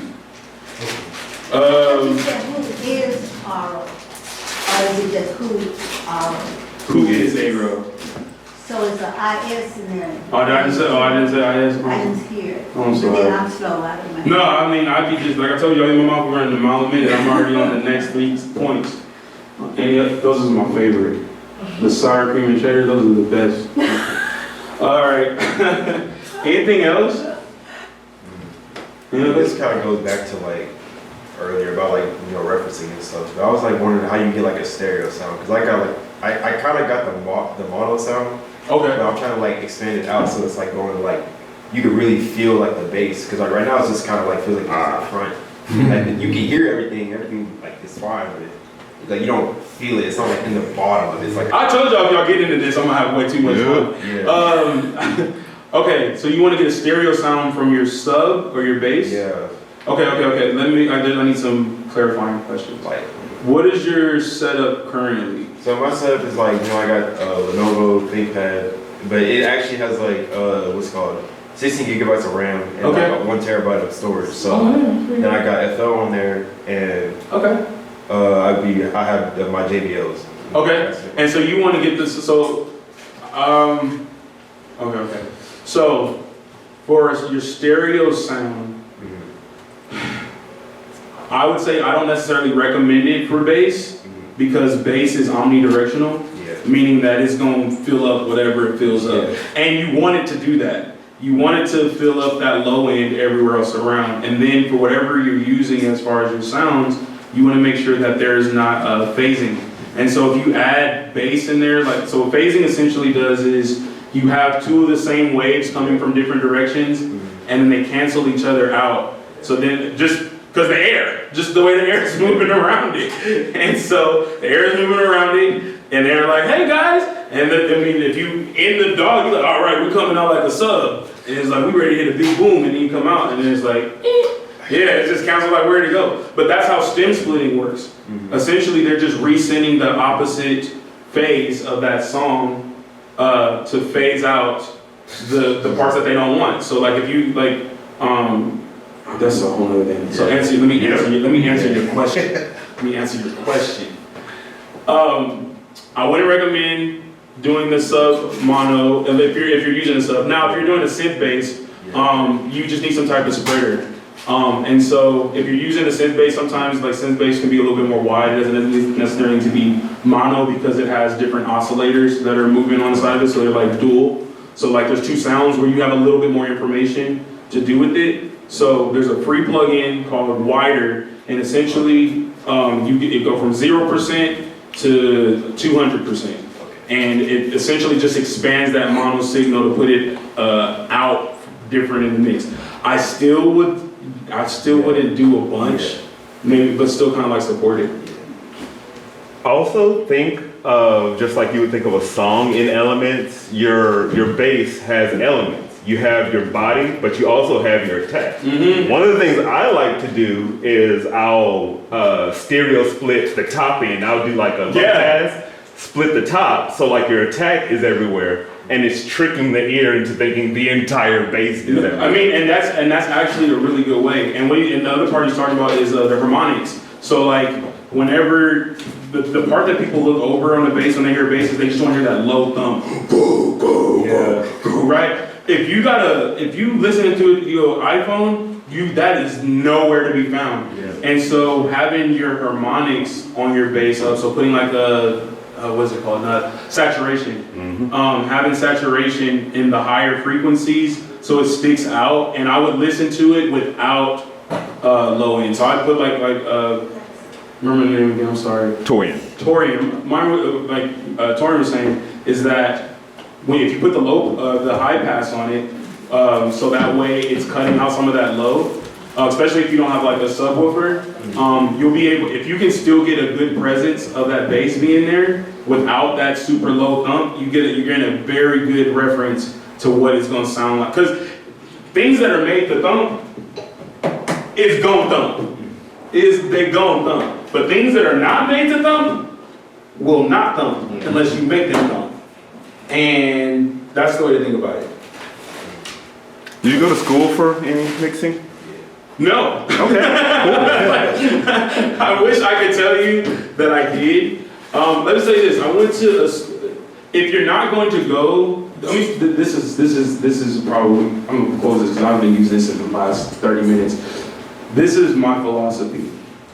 If you are not able to reach directly people that you have in your circle to be able to learn these things and ask the questions specifically about these things and that are really good at explaining them, is another thing. School is always gonna be your first best option. Like, no matter whether that's a trade school, whether that's a full sale, but I've done a lot of like clinics. And so like the guy that I really spent a lot of this time learning this stuff with, his name's Corey Washington. He just got off the tour with Pusha T. He was working with, he's done stuff with Party Next Door. He did Brandy's whole Christmas album. He did, I think he's doing BGVs for Brandy and Monica, the Boys Mind Tour. Toby Nwigwe just produced or mixed all his stuff. Has worked with Timbaland, been shouted out by Timbaland for teaching Timbaland something. And you know how I learned? I went to the studio and I just sat there and asked questions. And if he was busy for the day, I may have even not had nothing to work on. And I just give him $100, $200. Hey man, thank you for your time. I just want to sit here and learn. And that started when I was 21. And so, and we still know each other to this day. I mean, right now, who's he on tour with right now? He's on tour with the Isaac Brothers. So, yeah, and man, I can go into all these stories. So, I mean, like, so, The favor of God has, that's the only way I can explain it, I'm sorry. That's the only way I can explain it. That's the only way I can explain it. The favor of God has allowed me to be in rooms that I normally wouldn't want to be, or couldn't get in, or wouldn't know how to get in. That's the first thing. The second thing is what you do with it, right? God will naturally provide you with the gift and the talent. Like, there's a reason why you're drawn to the things that you're drawn to, whether it be music or anything else, right? But He gives us the authority to take it to whatever level we want to have it at. I don't want to preach or anything like that, but like, You can. okay, cool. The Bible says, I just needed permission. The Bible says that your gift comes without repentance, meaning that it's yours. He gave it to you at birth. Whatever you do with it is on you, and it can take you as far as you want to do it or not. But not only does it come without repentance, is that it makes room for you. You know what that means? For your gift to make room for you. Okay, I'll explain practically. Before I started doing this, I moved to Houston, right? Then I worked at Hollister, transferred my job to Hollister. Then I went from Hollister and started working at Target. And then It's a that Hollister. Hollister is like a clothing store in the mall. Oh. So I was working there, then I worked at Target, then went from working at Target to working at a hospital. Then I went from working at a hospital to working at a shoe store. Worked at the shoe store for 8 months and then became the store manager. This all happened from the span of 19 and 21. At 21, I was working in the Woodlands, and a lady happened to come in to get her shoes on. And it wasn't like Foot Locker where, you know, they say, hey, but bro, what size you wear? You wear a size 8? All right, we'll go get that for you. And then you got to put it on yourself. Once I go get the shoe, I got to put the shoe on your foot. That was my job. I got to touch your feet. It was a specialty store. And so I went and did that. And when you're working with someone's feet, you're going to have a conversation. Like, it's awkward to not talk. Long story short, she asked me what I did and why did I move from California. And I said, I moved to do music. And she said, oh, you moved to do music? And I was like, yeah, you know, she said, what kind of music do you do? I was like, oh, I do like R&B, hip hop, I sing some Christian music and stuff like that. And she said, oh, that's amazing. And she said, you know what, I don't normally do this, but I want to introduce you to somebody. And I was like, okay, when you're a musician, that's just, everybody's cousin and grandma and mama sing. Like, it's just, and it's up to you to determine if it's well. And so, long story short, she introduced me to somebody. That dude introduced me to another person. Nobody has ever heard me sing or play at that moment. And I left out of my last meeting with the guy with the job. And that was the first time that I sang and played. And it was almost like they were like, oh, you made the right decision. Like, you said you could do it, and you believed you could do it, and you did it. And it was a full-time job. I got to quit New Balance, and now I've been working there for 12 years now. And that's just where I'm, 12 years. And the check is consistent. God bless the members of First Methodist. It's consistent, and I get to do what I love. And I didn't think I was gonna be able to do it for years, bro. My mentor was like 50 whenever I was learning from him. And I was like, oh, well, I'm gonna have to wait till I'm 50 in order to be a music minister. I guess we keep selling these shoes. And it made room for me because I had put the work in before that opportunity came. And it came at the most unexpected time through the most unexpected person. But this is the thing. It's not just about your talent.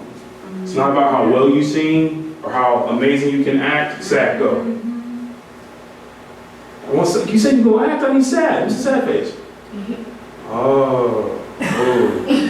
Okay. Yeah, all right. Okay. No, it was getting there. What about contemplative, like thinking about something? Oh, okay, yeah, for sure. I don't even know why I did that. Okay, but this was curious. But this was curious. But it's not about how well you do what you do, but it's about how you show up and how you present. Mm-hmm. You could be the most talented person at what you do, but you're not respectful. You don't follow direction well. You feel like Not the on world, time. you're not on time. You feel like the world is owed to you because of how good you are. And my, not my brother, but my mentor's son, he's like my brother, was on tour with Beyonce in Europe. And she, this is so true, this is so true. There was 3 drummers that were auditioning for the part, right? And there was one that was clearly the best drummer out of everybody. And then there was one that was good enough to get everything that needed to be done. And the other guy didn't make it. So it's between these 2 drummers, right? You have the dude that's just an amazing overall drummer, like probably one of the best drummers you've ever heard in your life, right? And then you have another drummer who's, he's not better than the other guy, but he's really good for what he does. The difference between these 2 people is one is very hard to work with, and the other is just the sweetest person you'd ever want to meet, right? Who do you think got the job? The more talented one, who's a jerk, or the one that's okay and he can get he can kill everything that she needs him to do and do it perfect, but he's just not better than the other drummer, but he's a good guy. A good guy. Good guy, 100%. The one people actually want to work with. That's, bro, when you're on tour with people, you have to be around these people every day. You go eat together, you're on the bus together, you're riding together. Like, the 2 things that, I'll tell you, 2 things get you kicked off a tour bus is smelling bad and having a bad attitude. Those 2 things, they'll drop you off in the city right where you are. And that happened. There was a drummer, missed rehearsal. That's what happened to the 3rd drummer. He missed rehearsal and he got there, like, it wasn't even drastic, bro. It was probably like 5 minutes after sound check had started. The MD came out, actually it was the tour manager, came out and said, hey man, we already called so-and-so to be here. Here's your ticket. Yeah, we don't need you anymore. Sound check's kind of important though, so.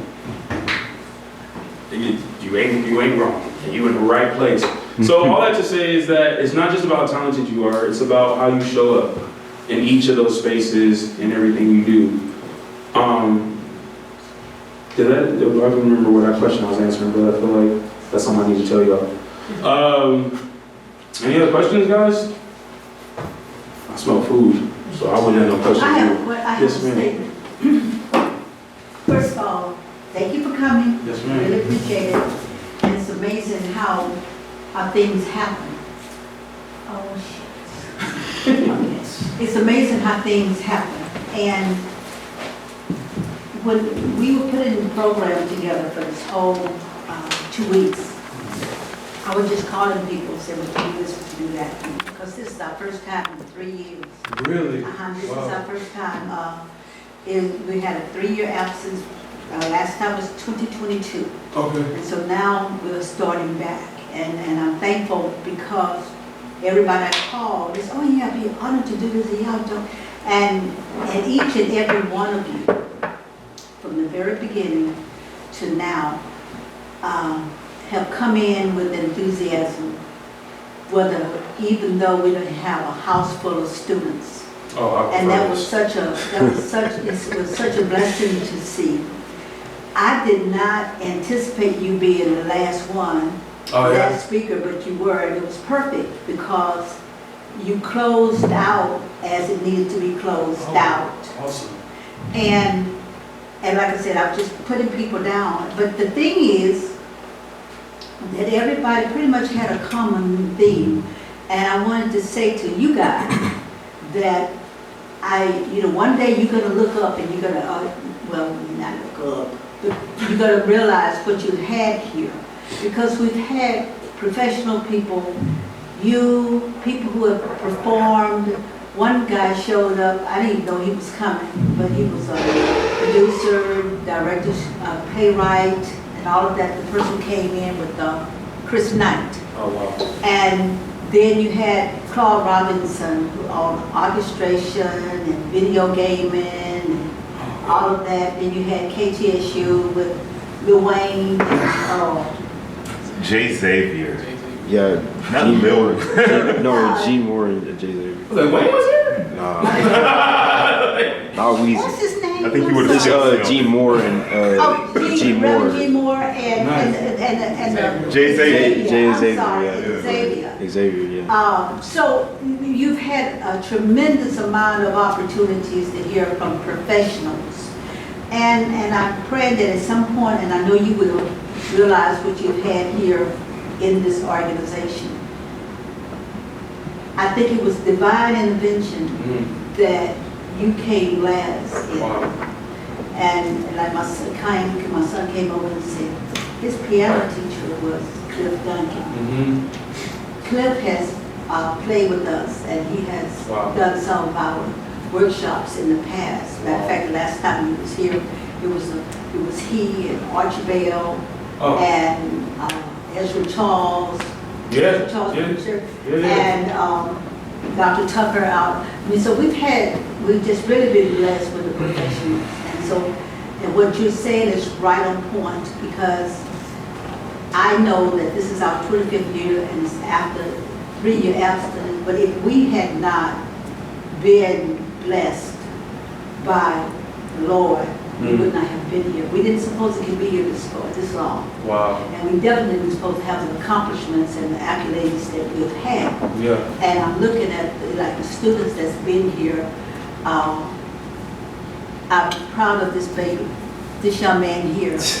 And he left and he came back, and his parents came over and said to me, they said, we're back here because he asked to come back. Wow. And now he's a sophomore or junior. I'm about to be a junior. Ooh. All right. At Jackson State. Yeah, Jackson State. Wow, wow, wow. Yeah. Jackson State, and we were trying to get down to the Rose Bowl parade last year, trying to see him. And then that young man, that smart young man over there that was asking questions, Alan, he is summa cum laude from Jack Yates. Of course. Of course. Of course. I went to And Booker he's T. gonna be so- the jazz video person. Of course. And don't you forget me. I will. If you just need me to do a monologue. Hey guys, video games about to start. That's it. I'm cool with that. And then that one right in front of you with the turquoise shirt, he just graduated from Prairie View. Yeah. Music education, and he's gonna be our young band director. And we are trying to get young people such as yourself involved so we'll know where to go next, because we're not trying to be an average music organization playing music all the time in the summer. Mm-hmm. And so we're going to build our program back, and then those two stars there in front of you, Oh yeah. they just finished a tour, play over there at the Wortham, original play at Wow. the Wortham, and one of them going back to the Rhodes School, and the other one is going to go to HSPDA. And y'all gonna see them on the screen Oh, I know, in about for a year sure. or two, so. No pressure. No pressure. Yeah. No pressure. And then we have market, and so we have catering and things Wow. like that. And I'm That's telling you, and amazing. he was one of our students who went with us to Carnegie. Really? And now he is in culinary. That's so And, cool. And so, I mean, and this is just a replica, just a minute sampling of us. And I'm saying that to you for a reason. And then as soon as we start eating, then I'll let you know what that reason is. Okay. But I just want to thank you for coming. And it's appropriate, Ian, I think, to the presentations that we've had. And I'm hoping that you'll come back to see Anytime. the product of your work tomorrow night. Oh yeah. Tomorrow Anytime. evening at 5. Okay. So, just want to say thank you. First anime, favorite anime. First anime? Well, I mean, it's everyone's first anime, Dragon Ball. Okay. I mean, arguably, if you call Pokemon Yeah. anime, It is. It is. It counts. we call it Simpsons. That's crazy. Yeah. So first anime, I'd say Pokemon. First Yeah. adult to semi-real anime is the Dragon Ball Z. Yep. Favorite anime? I mean, One Piece, bro. There's nothing better. There's nothing better. And this is coming from someone that's watched all of Naruto up into Boruto, that's read all of Boruto. Was it True Blue Vortex or something like that? I forget. Huh? Hunter x Hunter is fire. Don't get me Yeah, wrong. Hunter x I watched all of Naruto, watched Shippuden or Shippuden, however you call it, Boruto, Naruto. I watched all fillers included. Okay, so like this is like that's 738 episodes, and you're also talking to someone that has read all of One Piece. And is caught up on the anime. Yeah, I got some people to introduce you to.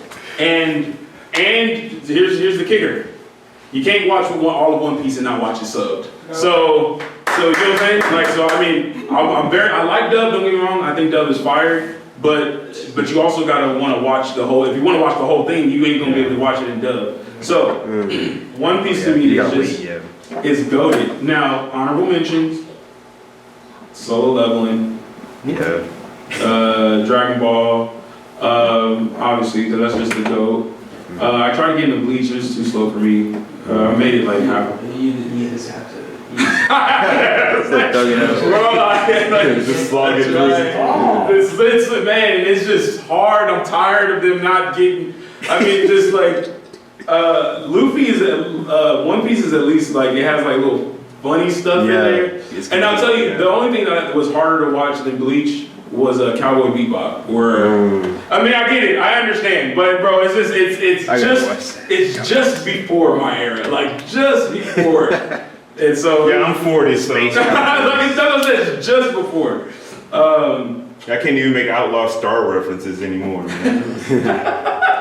Yeah, that's the other thing. And like I used up all of my seriousness in doing this today. I got 20% seriousness for a day. 80% of me is I just like to have a good time.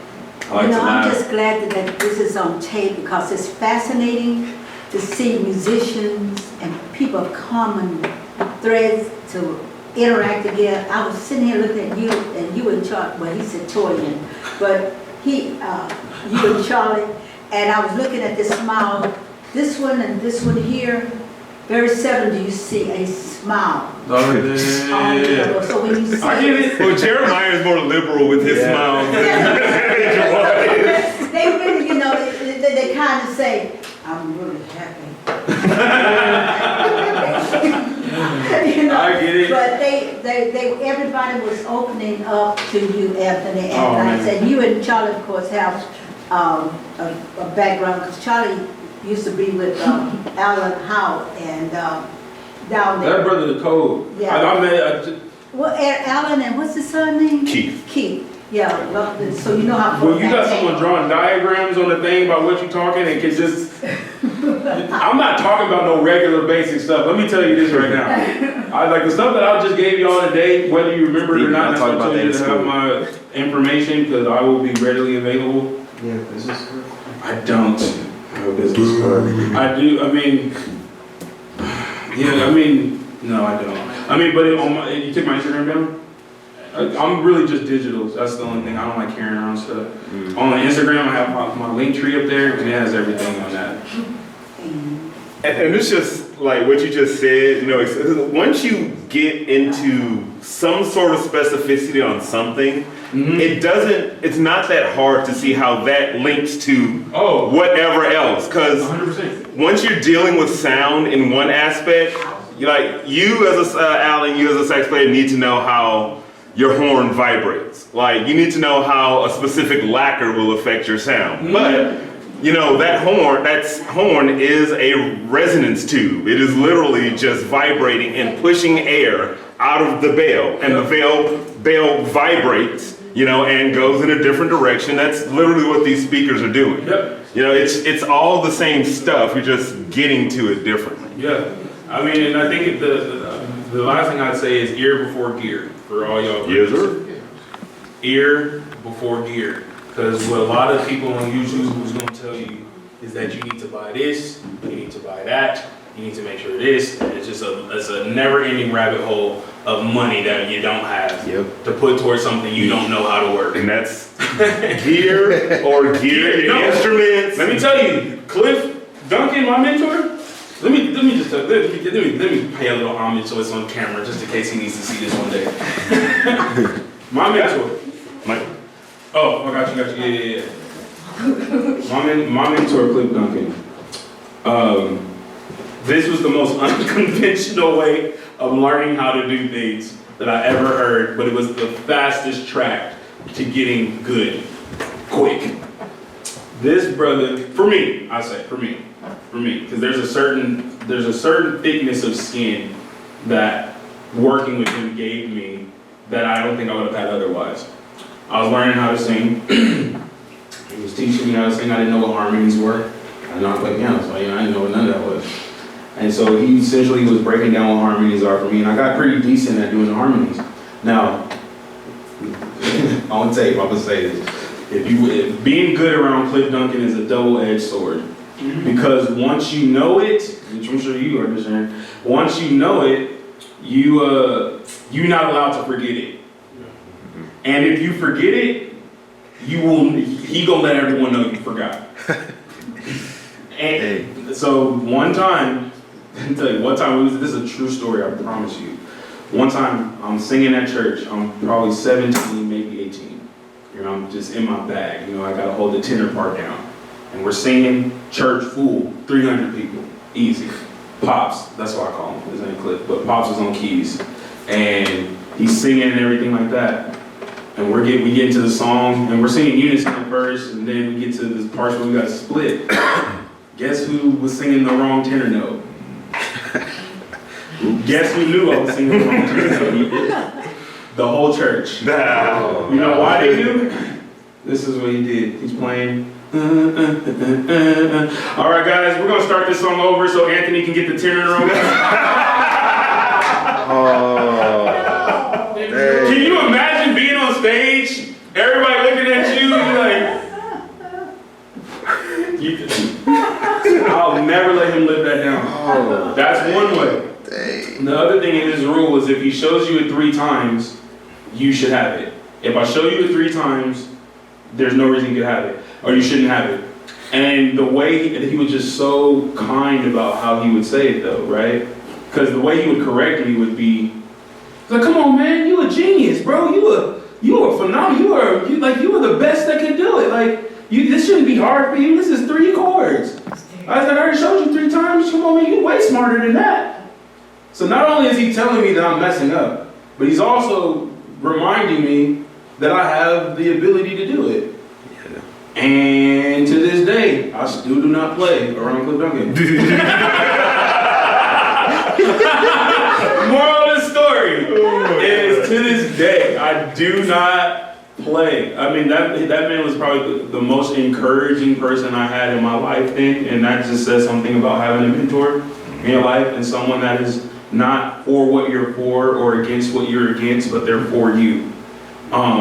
Which means that they don't have a problem telling you when you're wrong, and they don't have a problem telling you when you're right. If they're only for what you're for, then when you do something that is not, that lines up with that, they're not going to tell you about that, because they're only in your life to tell you what you're, to be there for what you're for. If they're only against what you're against, so long as you're against that thing, you're going to hear from them. But once you start being for something else, there's not that correction. A great mentor is neither for what you're for or against what you're against. They're for you. Which means that even as you change, even as you progress, even as you move differently in the world, they are looking out for your best interest and may tell you things that you may not want to hear, but need to hear. So, that's my little spill on Cliff. I love him to death. Any other questions? Man, y'all been fantastic. There's clapping!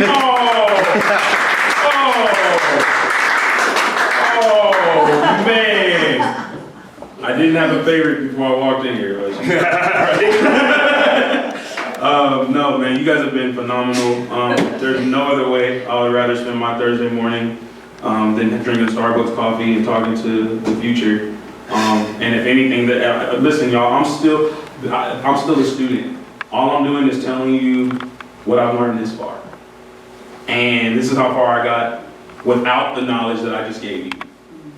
Y'all are already a step ahead of where I was when I was y'all age.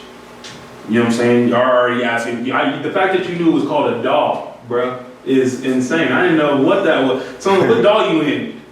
Doll? I don't play with no doll. Dog. So I was like, what is a dog? Like, Yeah, right, yeah. So y'all already way ahead, man. on that note, and I've been noticing this week, and I've been meaning to say it. At this point, the last day, this was supposed to be a safe space, but like we're throwing around these terms and stuff. Like, if you don't know what it is, just hey, I don't know what that is. So, like, do you guys all know what a DAW is? Yep. Okay. Yep. And if y'all didn't, would y'all say it?